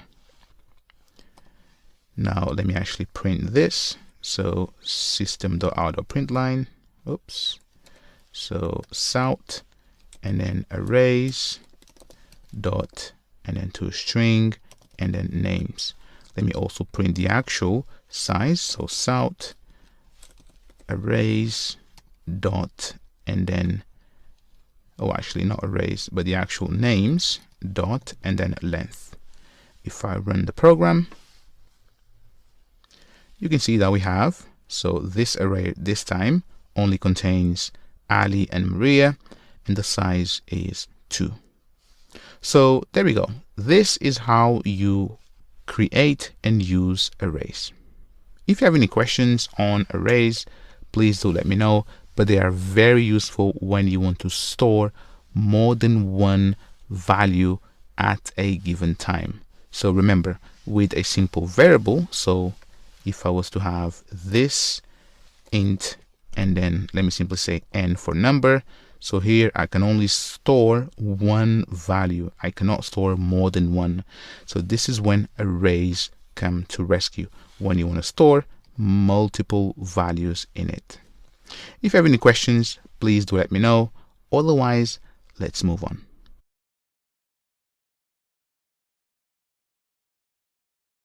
So now that you know how arrays work, let's say that you want to grab this last element right here from this array.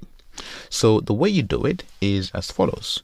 So you simply say numbers, and then right here, remember that we've learned that if you want to add a particular number at a given index, you simply pass the actual index. So in our case, this is the index 0, 1, 2, 3, and then 4. So we want to grab the item at index 4, just like that.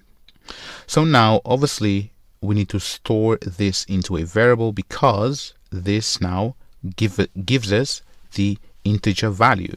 So let's simply say int, and then simply say 100, and then equals, and then numbers, and then 4.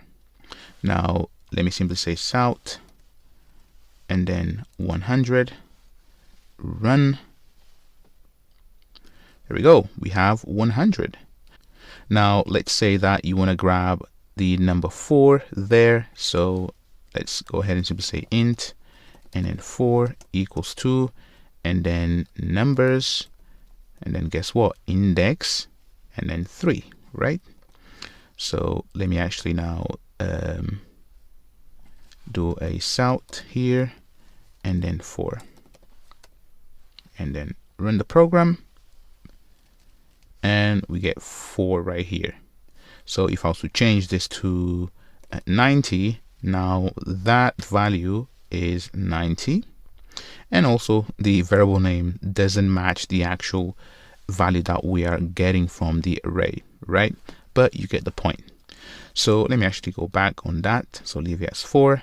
Now if I was to try to access index 5 like before, right? So this array can only contain 5 elements, but here I'm trying to retrieve index 5. So this is index 0, 1, 2, 3, 4, and then index 5 is non-existent. So if I run this program, this will fail. So check it out. So you see in this error, array index out of bounds. So just be sure that whenever you're trying to access an index from an array, it is within the actual range inside of the array. Now here I can simply say 4, and let's say that, you know, just for the sake of it, you want to grab the last index. So but let's say that you have let's say you go 4 here, and then you have 90, and then you have 78, right? So let's say I want to grab the last index. So I don't want to count really all the indexes, so I can simply say numbers dot and then length, and remember the length will give us the actual number of items inside of the array. So here 1, 2, 3, 4, 5, 6, 7, 8. If I run this should fail. Yeah, this should fail, and this is because, remember, for us to grab the index, we need to start from the 0 index. So here I need to say minus and then 1, and then run the program, and now we get 78 right here. And there we go. This is how you retrieve elements from an array with a given index. So next, let's go ahead and learn about loops.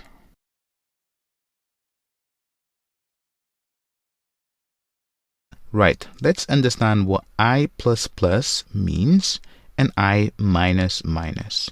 So if I get rid of this,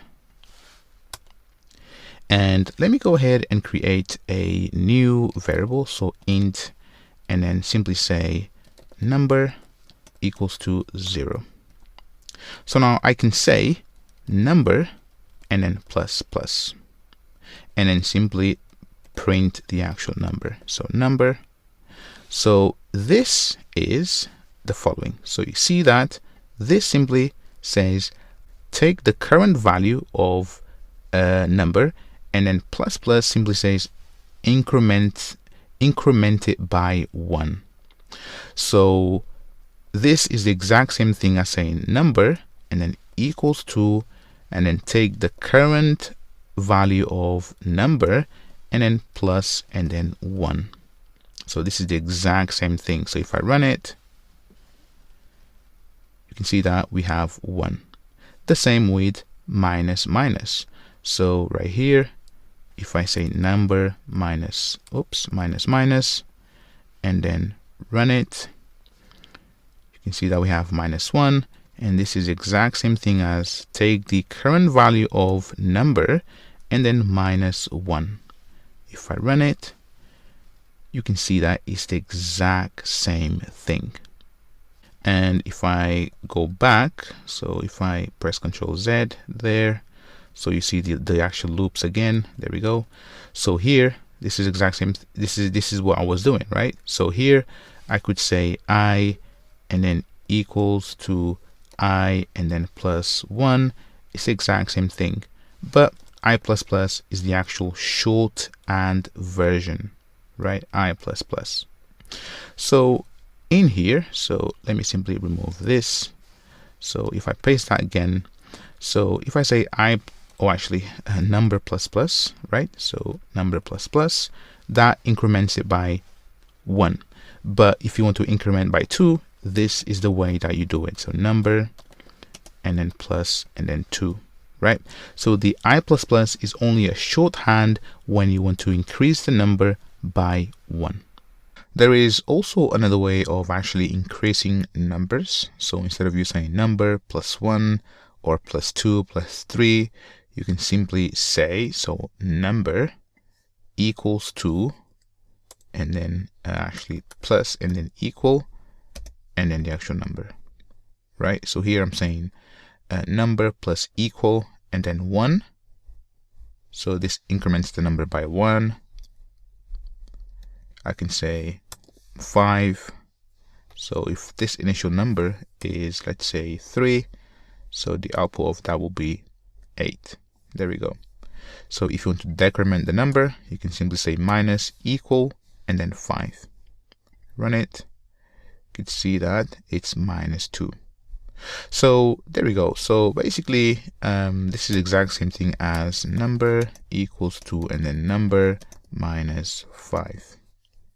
And finally, if you want to increment or decrement by 1 and only by 1, this is when you say number and then plus plus, or number and then minus minus. If you have any questions on this, drop me a message. Otherwise, let's move on.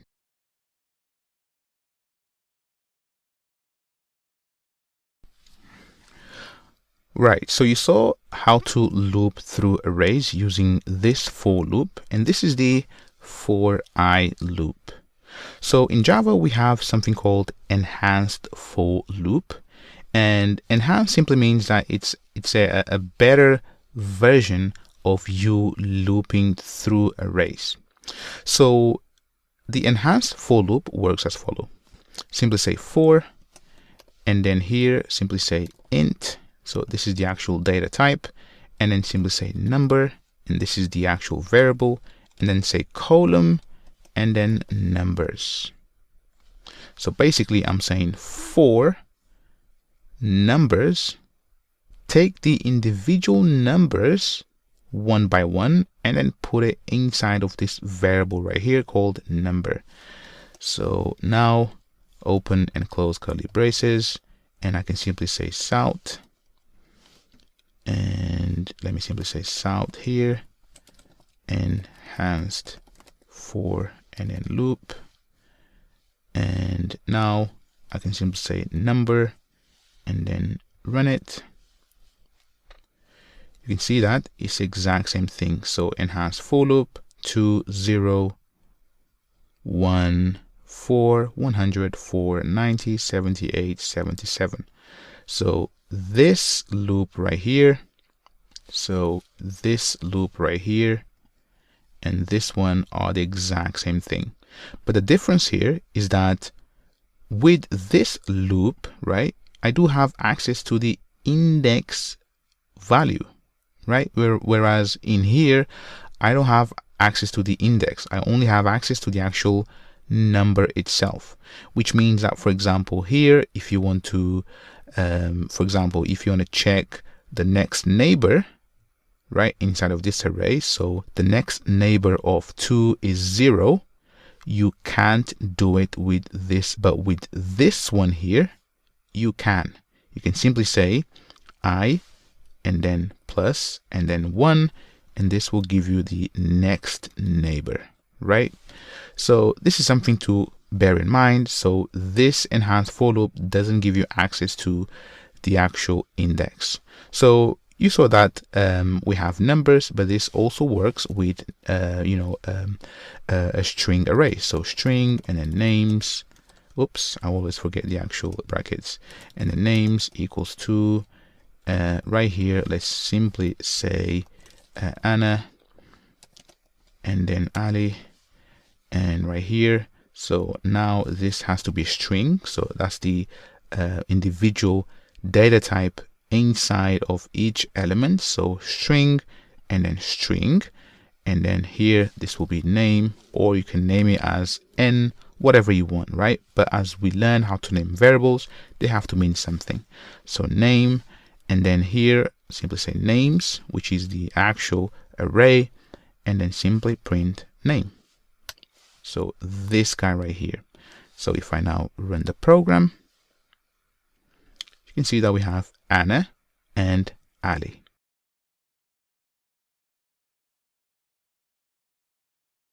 Let me teach you something very nice that you can do with your IDE. So you see that for us to create a loop, we simply have to say for, and then int I equals to 0, so on and so forth, I plus plus, and you get the idea. So instead of us doing that, we can have some help of our IDE. So let's say that we want to loop through numbers.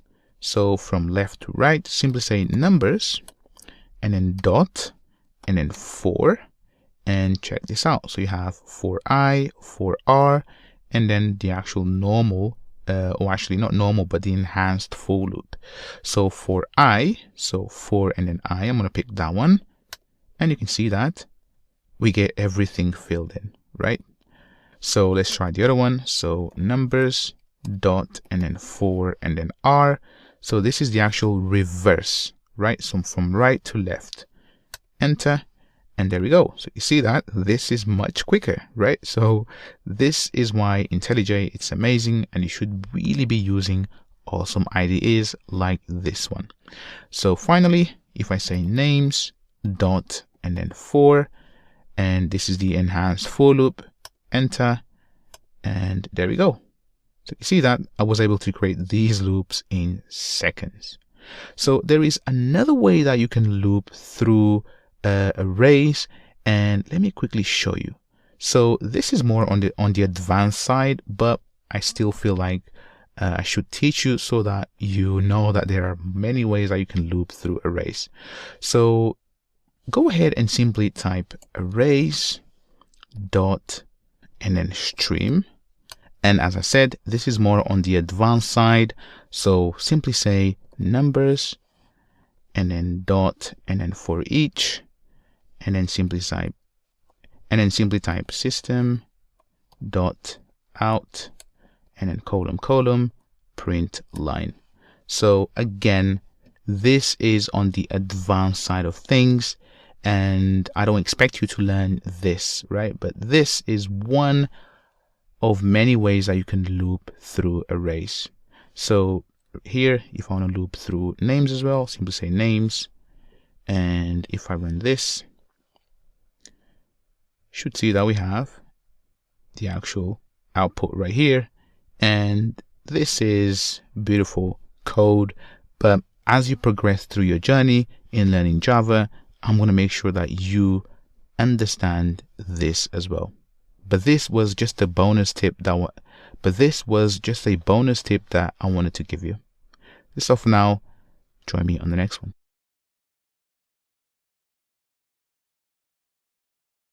By now, you should be familiar with looping and indexes, so on and so forth. So let's say that you want to loop, so names and then for, and this is the enhanced for loop. So here, let me simply say south and then name. So if I run this program, you should see that we have Bob, or actually let's start from here, Anna, Ali, Bob, and Mike. So what the break keyword allows us to do is to simply break out of the loop. So if I was to simply type break in here, so this will give me an error, right? Because by this point, so this will break and then this line will never be executed. So if I change the order, now you can see that we will print once and then break out of the loop. So we should see only Anna right here. So if I run this, there we go. You can see that we have Anna. So we could do something more clever. So let's simply say if and then name dot equals and then Bob. So if the name equals to Bob, we want to break out of the loop, right? So now we should go and print Anna, Ali, and then if name equals to Bob, we simply break. So here, let's simply say south and then name, right? So if the name equals to Bob, we're going to break out of this loop. Otherwise, we're going to print the actual name. So if I run this, we should see only Anna and Ali. There we go, Anna and Ali. So as soon as we reach Bob, we break out of this loop, and then Bob and Mike will never be printed. So that's the function of break. So break simply breaks out of any loop. Now the continue keyword is as follow. So right here, so let me simply say if name dot and then starts with and then a. So if the name starts with a, so right here you see that we have Anna, Ali, Bob, and Mike, right? So what continue does, so if I simply say continue, so what continue does, continue, instead of breaking out of the loop, it simply goes back to the beginning of the loop. So in this case, we have name starts with A. If that's the case, we're not running anything after this line right here, actually, sorry. So anything after this line right here. So if this line is executed, we simply go back to the loop and then run everything again. So for this example, what's going to happen is the first time that the loop goes around, so this is Anna, starts with A, continue, and then this line right here is never executed. And then it goes and it checks the second one, Ali, starts with A, yes, don't execute this line, right? So don't execute anything that comes after continue. And then Bob, does Bob starts with A? No, print this line. Does Mike starts with A? No, print this line. So if I run this, we should only see Bob and Mike. There we go, Bob and Mike. So there we go. This is how you use the break and continue keyword. If you have any questions, go ahead and drop me a message. Otherwise, let's move on.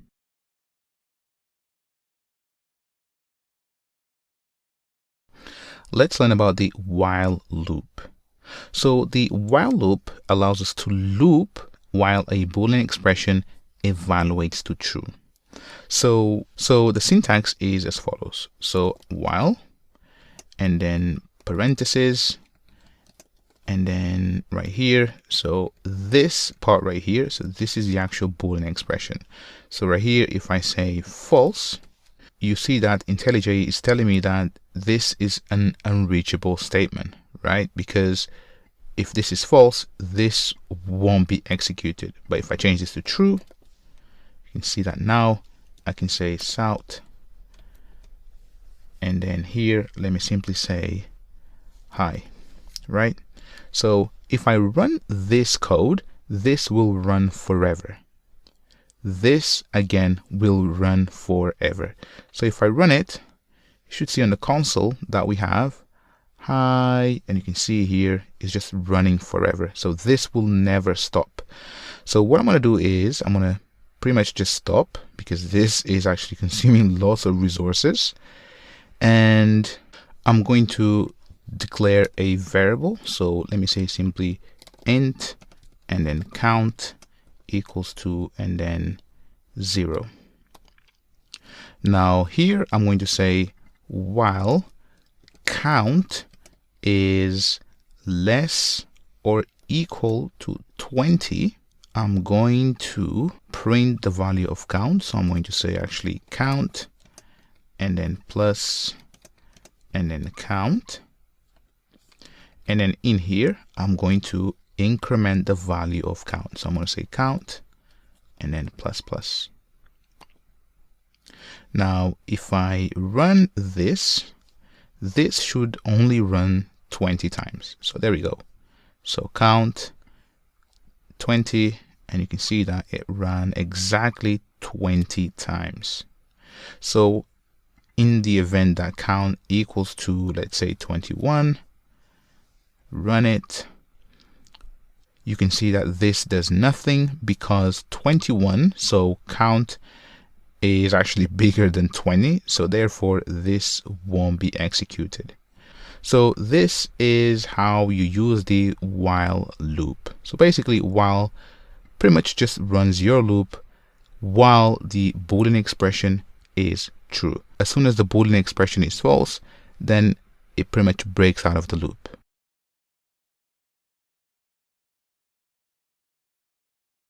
The final loop that I want to teach you is the do while loop.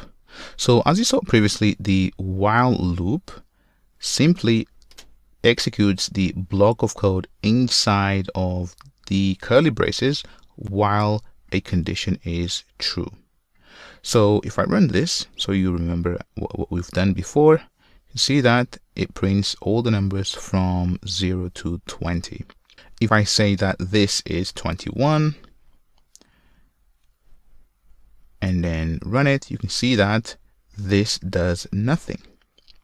So let's say that we want to print the number at least once inside of the loop. So we want to know the current number and then perform the actual loop. So this is when we have the do while loop. So do while loop works as follows. So do, and then right here I need to grab all of that and then remove this parenthesis here. So basically it's a little bit different, but you can see that now if I put this inside, and what this loop is saying is that no matter what, I'm going to do this at least once while this condition is true. So at least once, right? So remember, we changed this to 21 with a while loop and nothing got printed to the console. But now if I run this program, you see that we have at least 21, right? Because this is actually executed at least once, but then obviously this condition is false, so then it doesn't execute this piece of code again. So if I was to change this back to 0, this will work in the exact same way. So there we go. So 0 to 20, and basically it's just printing this, increasing the value of count, and then checking, is count less than 20? Yes. Do this again. Is count less than 20? Yes, until count is less or equal to 20, and then it pauses. But the difference between the normal while loop, so this while loop, so while and then true, and this one right here, so let me collapse this. So the difference between do while and while is that do while executes no matter what at least once. So this block of code here is executed at least once, whereas the while loop, it doesn't. So if you need something to be executed at least once, then use do while loop. Otherwise, just use while loops. If you have any questions, drop me a message. Otherwise, let's move on.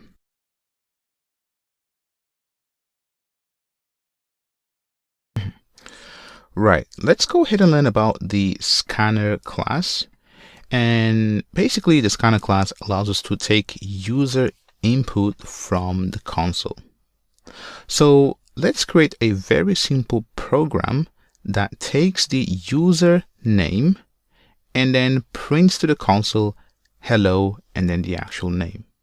So go ahead and simply type scanner. So scanner, and this comes from java.util, and make sure it's capital S and then scanner.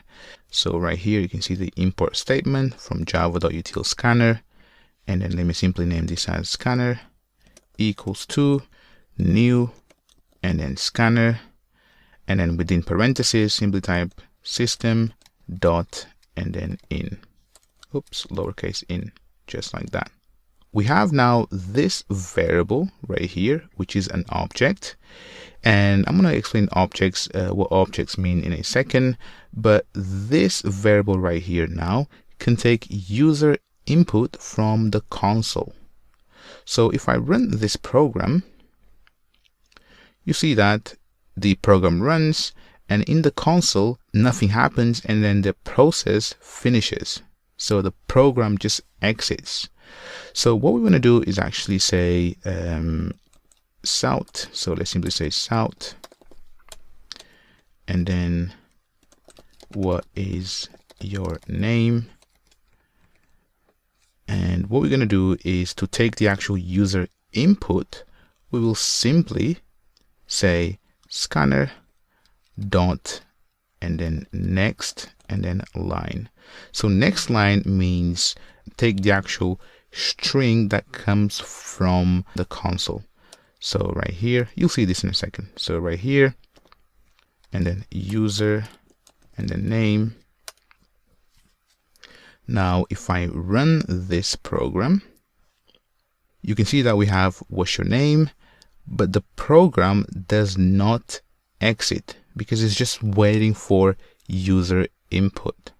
So let's simply say amigos and then code, enter, and now you can see that the process has finished. So now we know that this username variable right here contains amigos code or whatever comes from the console. So let's simply say south and then hello and then plus username. So if I run this, what's your name? I'm going to type this time Maria, enter, and you can see that we have hello Maria. Now let's also take the actual age, and then from the age we want to calculate the actual year of birth. So for that, let's simply have south again, and let's simply add some spaces here. So we want to have how old are you, and then right here we're going to use the actual scanner again, dot and then next and then int. So we want that to be a number. We're going to store that into a variable, age equals 2, and then what we're going to do is simply subtract the current year minus age, and that will give us the year that the person was born. Right here, let's simply say local and then date dot and then now dot and then minus years and then age and then dot and then get and then year. So this now returns the actual year that the person was born. So now I can go ahead and simply say south and then you were born in and then plus year. Now let's run the program. So if I put this a bit bigger, so what's your name? So let's simply say Ali, and then hello Ali, how old are you? Let me simply say that Ali is 21, and then enter, and there we go. You were born in 1999. Let's also say that we want to check whether Ali is an adult or not. So if I say if, and then age is less than 18, we want to say South, and you are not an adult, else I want to take the exact same print statement and then simply say you are an adult, and then put a smiley face. There we go. So if I now run this program, there we go. What's your name? Let's say Zineb this time, and then you can see hello Zineb, how old are you? Let's say she is 25. There we go. So you can see that you were born in 1995 and you are an adult. If I run the program again, and then Zineb, how old are you? 25. Or actually now let's say 17. There we go. You were born in 2003 and you are not an adult. Maybe we could put a sad face here, right? And there we go. So I just wanted to show you how to build a very simple program that takes user input from the console. Now you know how to use the scanner class. If you have any questions, go ahead and drop me a message. Otherwise, let's move on.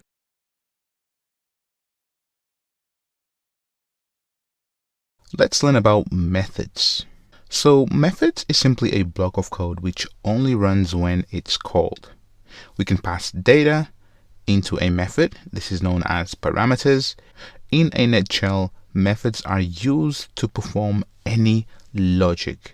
When I mean logic, I mean actions, whether it is to transform some data or any piece of code that does something. So we have two types of methods. We have built-in methods, and these are methods provided by the Java runtime environment. And then we have user predefined methods. So those are methods that we build ourselves.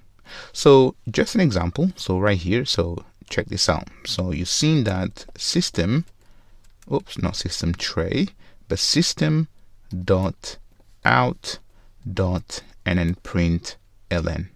So print ln is a method.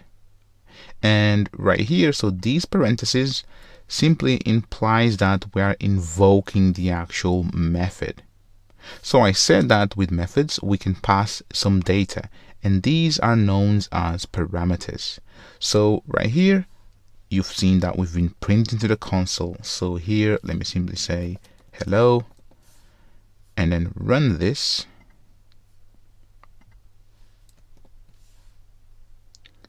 There we go. So you see that we have hello.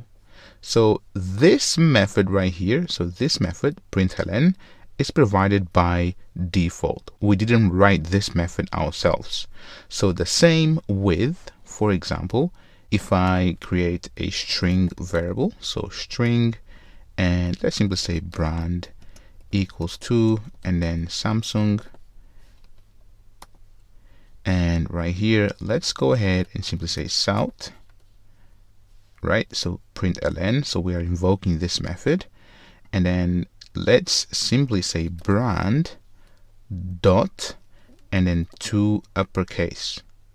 So here you've seen this as well. So this also is a method. So right here we have these two parentheses, right, which denotes that we are invoking the actual method. And in this method, we are not passing any data. So this method simply transforms this data right here. So this one right here, so Samsung. So basically it transforms it into uppercase. If I run it, you see that everything is in uppercase. So let me show you one more method. So right here, if I say brand dot and then contains, so basically right here you can see that there are lots of methods, right?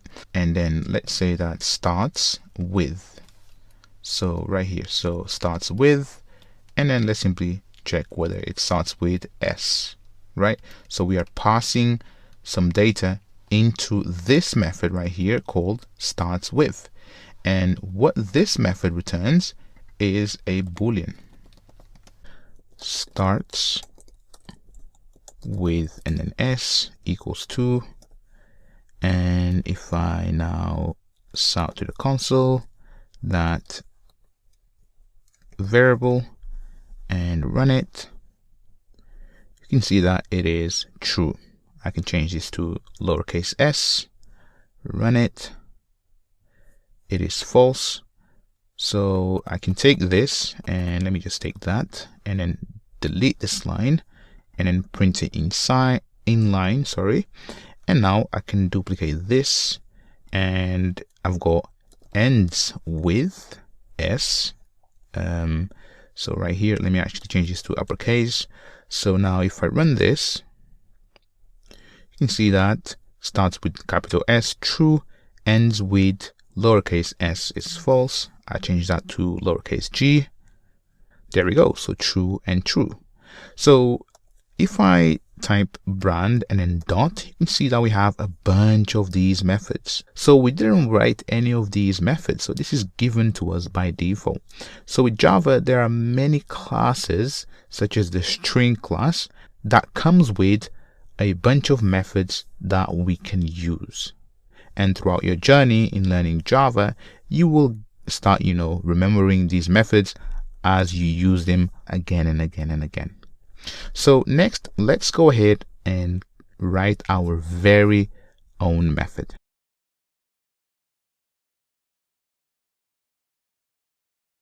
Let's go ahead and create a char array, and in here let's simply say letters equals 2, and then right here let's simply add some letters. So A, and then A, and then B, and then C, and then finally D, right? So let's have D actually 2 times, or actually 3 times D.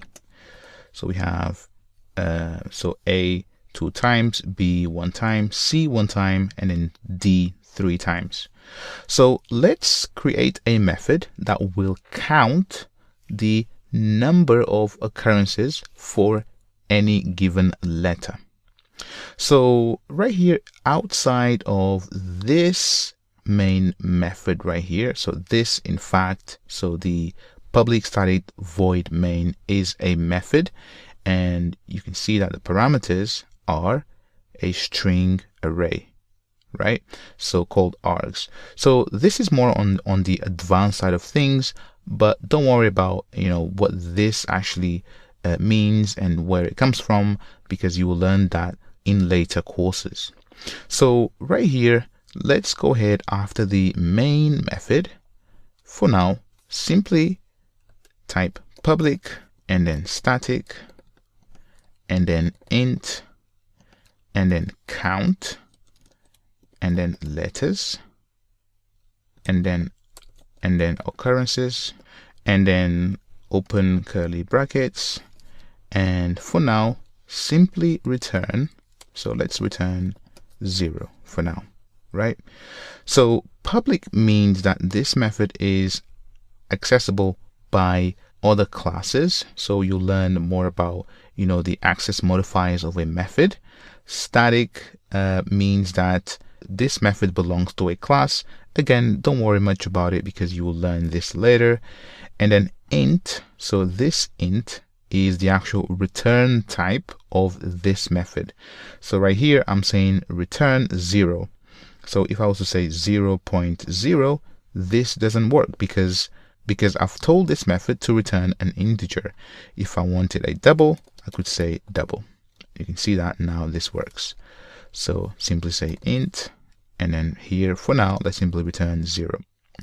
Now right here, this is the actual name of the method, and you've learned how to name variables, right? And I said the way that you name variables and methods, they are the exact same thing, and you should be naming your variable methods camel case. Now in here, so two sets of parentheses, this is what we can pass into this method right here. So for now, we're not passing anything, but just follow along. Now what I'm going to do here is simply invoke this method. So I'm going to call the method the same way that we invoke system.out.println. I'm going to invoke this method. So here I'm going to say count occurrences, and there we go. So now I'm actually calling the method. So if I run this,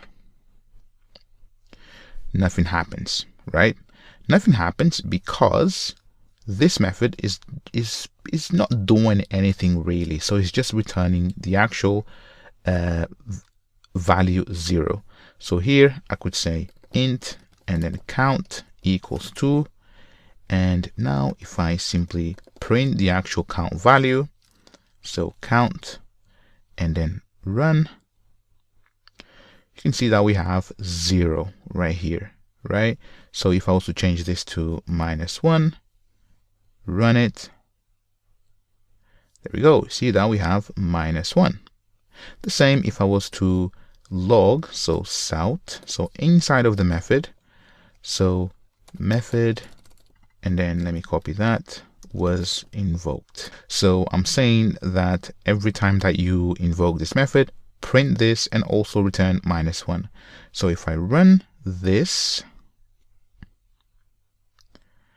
there we go. So you can see that method count occurrences was invoked, and then -1 is the actual return, which we are printing in line number 9. Now the way that you can pass data inside of your method is as follows. So in here, so in this set of parentheses, what I'm going to do is simply say that this method will accept an array of characters. So I'm going to say char, and then this will be the array, and then I'm going to say letters. Now this method will receive this array, and in here you can see that we have an error. So this is actually red, and this is because it's saying expected 1 argument but found 0, right? So here what I'm going to do is simply take my letters and then pass letters here. Now you can see that the data type is an array of characters. So if I was, for example, to pass a string, so this will not work. If I was to create an array, so an array of strings, and let me simply say a names actually equals 2 and empty for now. So if I was to pass names inside, this will not work unless I change this to string. So this will match the actual data type and this will work. Now let me actually go back. There we go.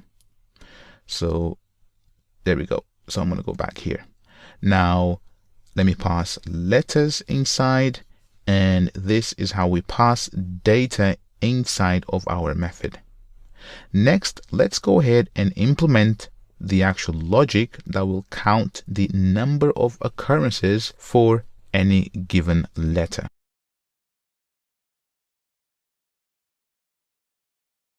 Right, so we want to find out how many times, for example, the letter A appears in this array. So in our method, we are accepting the array, right? But we also need to accept the actual character that we are looking for. So here I'm going to say comma, and then this will be a char. And let me actually put this on a new line so you see everything properly. So this will be char. I'm going to name this as search and then a letter, right? So now again, this is complaining because I need to pass a letter. So I'm going to say comma, and then again, this has to be a character. So a character of type char, right? Now I do have both the actual letters inside as well as the search letter. So in our case, the letters is the above array, and then we want to search for letter A. Now let me remove this print line, and what I'm going to do is simply say south, and then I'm going to say arrays dot to string and then letters, and let me also south the actual search letter, right? If I run this, you should see that we have printed the actual array, and then this is what we pass into the method. So if I was to, for example, search for the letter B, or actually Z, right? There we go. So this is the array, and inside of this array we want to search for the letter Z. So now that we have those two arguments coming into our method, let's go ahead and do some search. So what we're going to do is use a for loop, and this will be for and then char and then C in and then letters, or actually let me simply say letter. There we go. And right here we are going to do a comparison between the search letter that comes into our method against every single letter in this array. So here I'm going to say if and then letter and then equals to search letter. We want to do something, right? We want to do something. So what we want to do is actually increment a counter. We need to keep track of a counter that will tell us how many times that a letter appears in our array. So here, just before the for loop, I'm going to create a variable. So I'm going to say int and then count equals to 0. So initially this will be 0. So if the letter, right, that we are looping through is equal to the search letter, I'm going to say count plus plus. So I'm going to increment count. And to be honest, this is all. Now the last thing that we have to do is simply to return the actual count. There we go. And this is our method right here. So now if I run the actual method, so this main method, and you can see right here, so right here we are passing the letters, and then we are searching for Z. So if I run this, you can see that Z appears in our array 0 times, right? Now if I go ahead and search for A and then run this, A should appear 2 times. Let's search for D, or actually capital D, and there we go, 3 times. So 1, 2, 3, and then C appears 1, and let's try N, and N does not appear, therefore it's 0.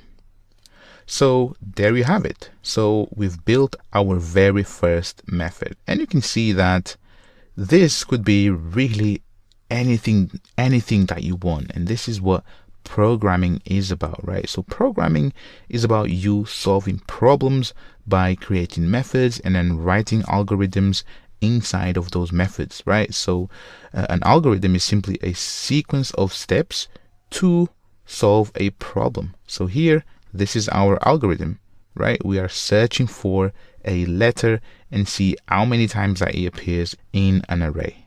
This is just a quick introduction, about methods. There is more to it, which I'm going to show you later. But if you have any questions, go ahead and drop me a message. Otherwise, let's move on.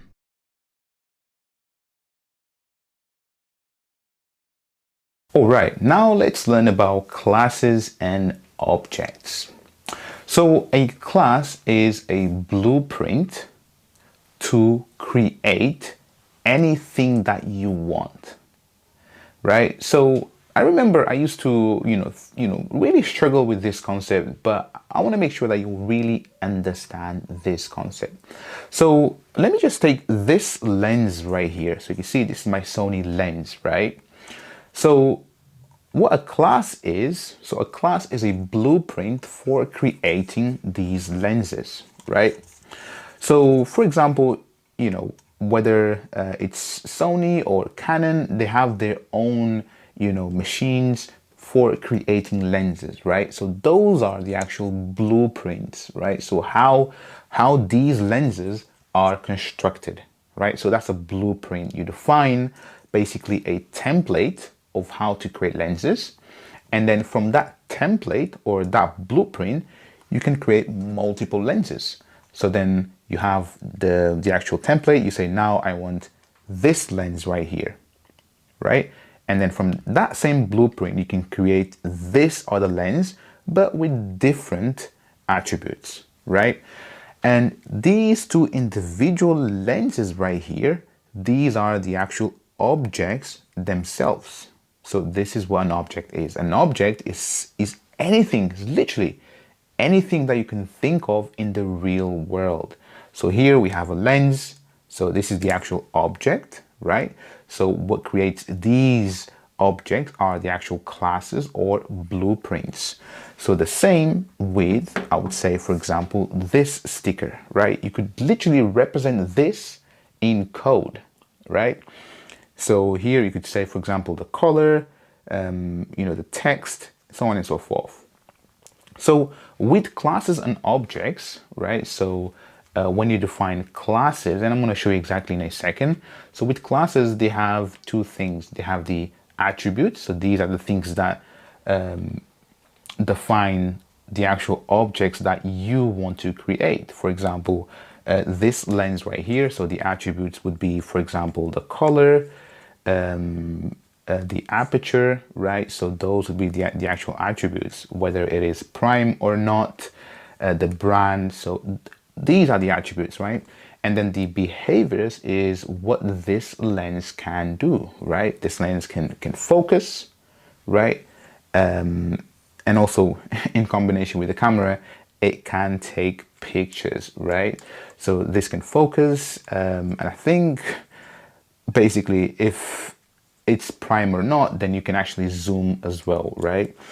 Another example is, for example, my phone, right? So this phone right here. So technically I could represent this in code. Literally, I could represent this in code. I could have a class that defines the template for creating mobile phones, right? And then I could create a bunch of objects. Now this all of a sudden is actually the object that was created or instantiated from a blueprint, right? And in software, everything is based on classes and objects. And on the second part of this course, you will learn about OOP, so object-oriented programming. And this is where you'll see, like, you can literally define objects for everything. Objects, you could represent anything in the real world, anything in software, basically anything you want. So this is an intro of classes and objects. If you have any questions, go ahead and let me know. Next, let me actually show you this in code.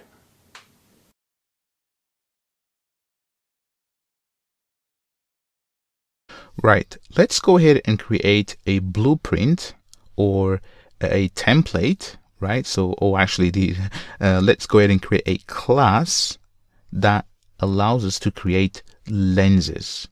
So you saw that my lens, right, is a Sony lens, is prime, and the focal length is 85 millimeters.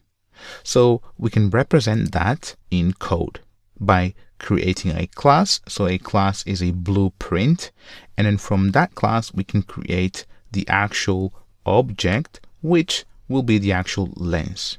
So to create a class, go ahead and right here after the public static void main method, go ahead and simply say static and then class, and then lens. And make sure that you have these curly brackets, right? So now inside of this lens, we can define some properties, right? So we know that, a lens has a brand. So we're going to represent this as a string. So string brand. And let's also say that we have the focal length. So focal and then length. And we can also know whether this is a prime lens or not. So Boolean and then is prime. Now we have the actual properties of this class, right? So now we need a way for us to actually create objects by passing some properties. So let's go ahead and simply say lens, and then within parentheses simply say string and then brand, string and then focal length, and then Boolean is prime. So let me put this on a new line so you can see everything. Now add curly brackets, and this guy right here, it's called the constructor. So the constructor is how we construct these objects, right? So what I'm going to do here is simply say this dot and then brand equals to brand, and then this dot and then focal length equals to focal length, and then this dot is prime equals to is and then prime. So when I say this, I'm referring to the current instance of the current class. So you're going to see this in a very second.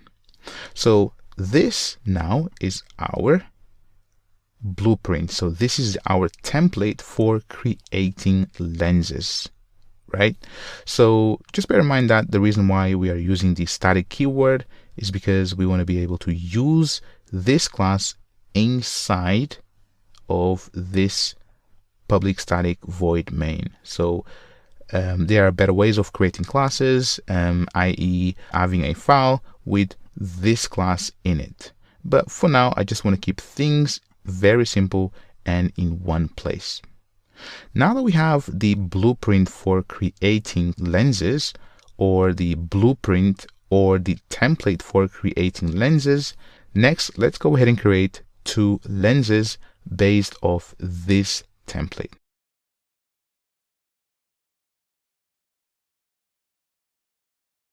Right, to create a lens based off this template right here, so class lens, let's do the following. So let's go ahead and simply say lens, and here let's go ahead and simply say lens, and then 1 equals 2, and then new, and then lens. So you've seen the new keyword, right? So as soon as I say new, this variable right here, so this guy right here is the actual object. So this is the real thing in the real world that we are modeling, right? So that we are representing. So this is the actual lens. Now in the constructor, so this guy right here, so this guy, we said that we accept the brand, focal length, and its prime. So the brand, let's simply say that this is Sony. And let me put this on a new line so you see everything properly. And then comma, and right here focal length, let me simply say 85 and then mils, and next whether it's a prime lens or not. So let me simply say true, right? So this is a prime lens, right? So that's a bigger lens that you saw. So there we go. So this now is the actual lens. So this is an object. We've done it. We're actually representing something in the real world, right? So the template now allows us to create as many lenses that we want. Literally, we can create thousands of lenses, right? And this is what happens in the real world. So the actual blueprint for creating lenses, so these are like in factories. They have all these machines that can create a bunch of identical lenses, right? But they can tweak few things. They can change the color, they can change the actual focal length, so on and so forth, right? So we are doing the exact same thing with our blueprint or template. And then here, when we say new lens, and then we pass all the information about the lens that we are building, then we have an object. So this guy right here. So you see that we have brand and then column. So don't type that, because this is IntelliJ helping us to know what the name of the argument should be, i.e. so right here. So it's basically taking this name right here and then saying that the first argument is called brand. So then it just helps me to know that this is a brand. So I could say Canon, for example, right? So Canon, right? But don't type brand. So basically I'm saying don't do this. So brand and then column, and then don't do that, right? So if you don't see that, it's because IntelliJ is not giving you the suggestion for your argument. So here, let me simply say Sony, and let's create another lens. So I'm going to copy this and then paste that. I'm going to say lens and then 2. So the other one was 830mm. And finally, let's go ahead and create a third lens, and this will be lens and then 3. And for now, let's simply say Canon, and then the focal length will be 24 to 70, and then mm, and then this is not a prime lens, so simply say false. So there you have it. So now you can see that we have 3 lenses. So now that we have these 3 lenses, next let's go ahead and actually print to the console the actual attributes for each lens.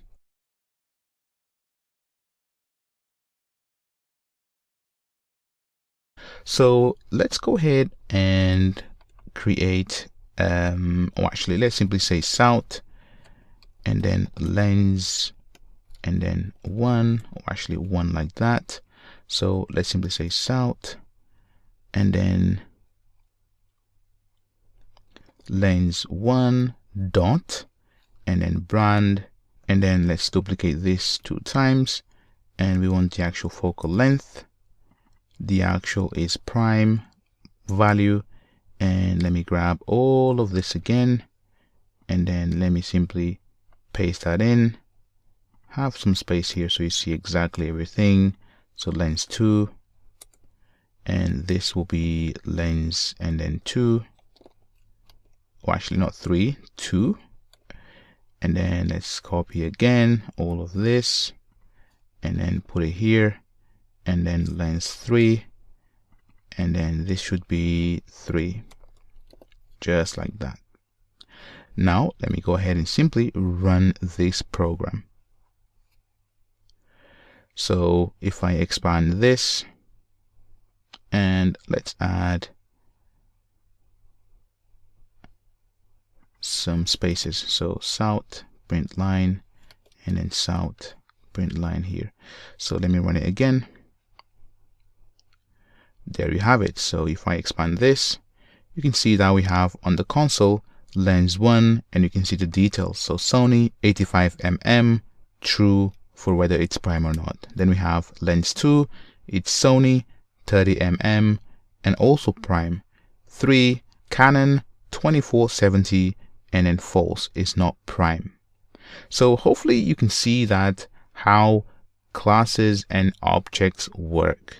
So right here we could actually have more information, right? So you know, we have the brand, but we could also, for example, include the actual model, right? So string and then model.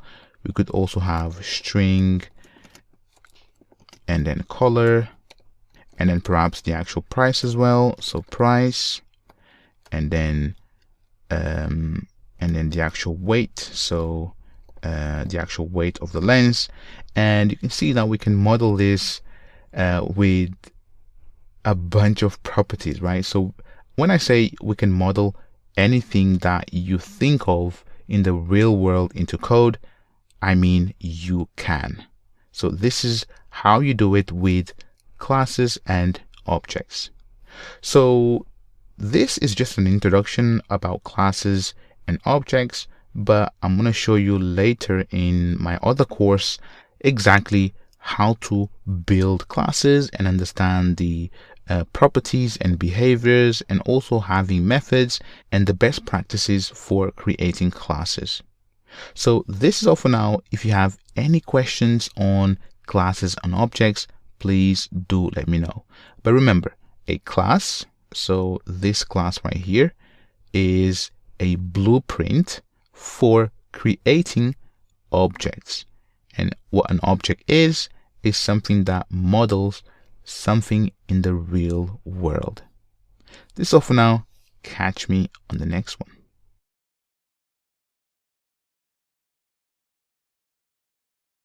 Alright, so I just want to give you one more example of classes.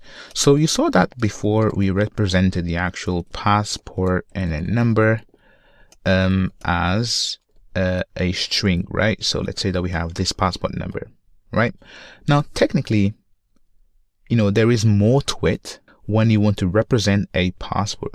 So you've got the country, you've got the expiry date, you've got the issue date, so on and so forth.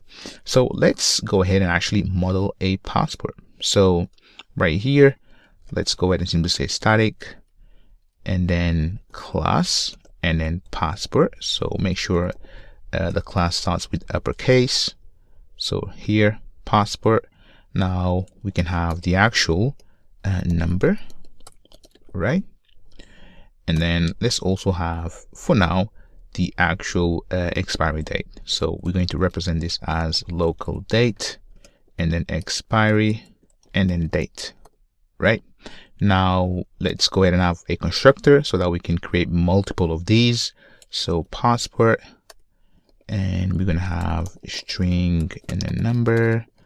We're also going to have local date, and then this will be the expiry date. Now this dot and then number equals to number, and then this dot expiry date equals to expiry date, right? So number, so this right here refers to the current instance of the current class. The same with this local date expiry date. Now that we have a passport, so again, you can have more than these two attributes. I'm just keeping it simple for now. Now that we have a template for creating passports, let's go ahead and create a passport. So passport, and let's say that we have UK passport equals to new and then passport. So number 12. Oh, actually, let's just keep it simple. One. Oh, actually, let me put like a real number. So let me put this on a new line just like that. So number 1, 2, 3, 4, and then expiry date. So this is local date, and then dot of, and then we have to pass the actual year. So 20, let's say 2025, and then 1 and then 1. So that's the actual month and day. Now let's go ahead and have another passport. So passport and then US passport equals to new and then passport. There we go. And let me grab all of that. So just gonna grab that and then put it there. And let's change this to 999. And you can see the expiry date. Let's say that this is 2030, right? Just like that. So we can actually have one more property here, and that is the actual country. So string country, and then here string and then country, and let's also pass country here. So this dot and then country equals to country, and let me put this on a new line so that you can see everything And now we have an error because we have to pass the actual country as well. So this will be England, and then let's simply say UK. And then here, oops, not there, so here, and then here. So now we have USA, just like that. And there you have it. I'm missing actually as a comma there. So this is just another example of classes so that you see that we can represent anything that you want, really. So if you have any questions on classes, please do let me know, and I'll try and give you more examples.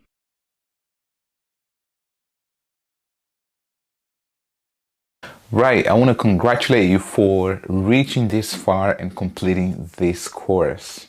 So I absolutely had fun teaching you Java, and the next step for you is to enroll to my Java Essentials course.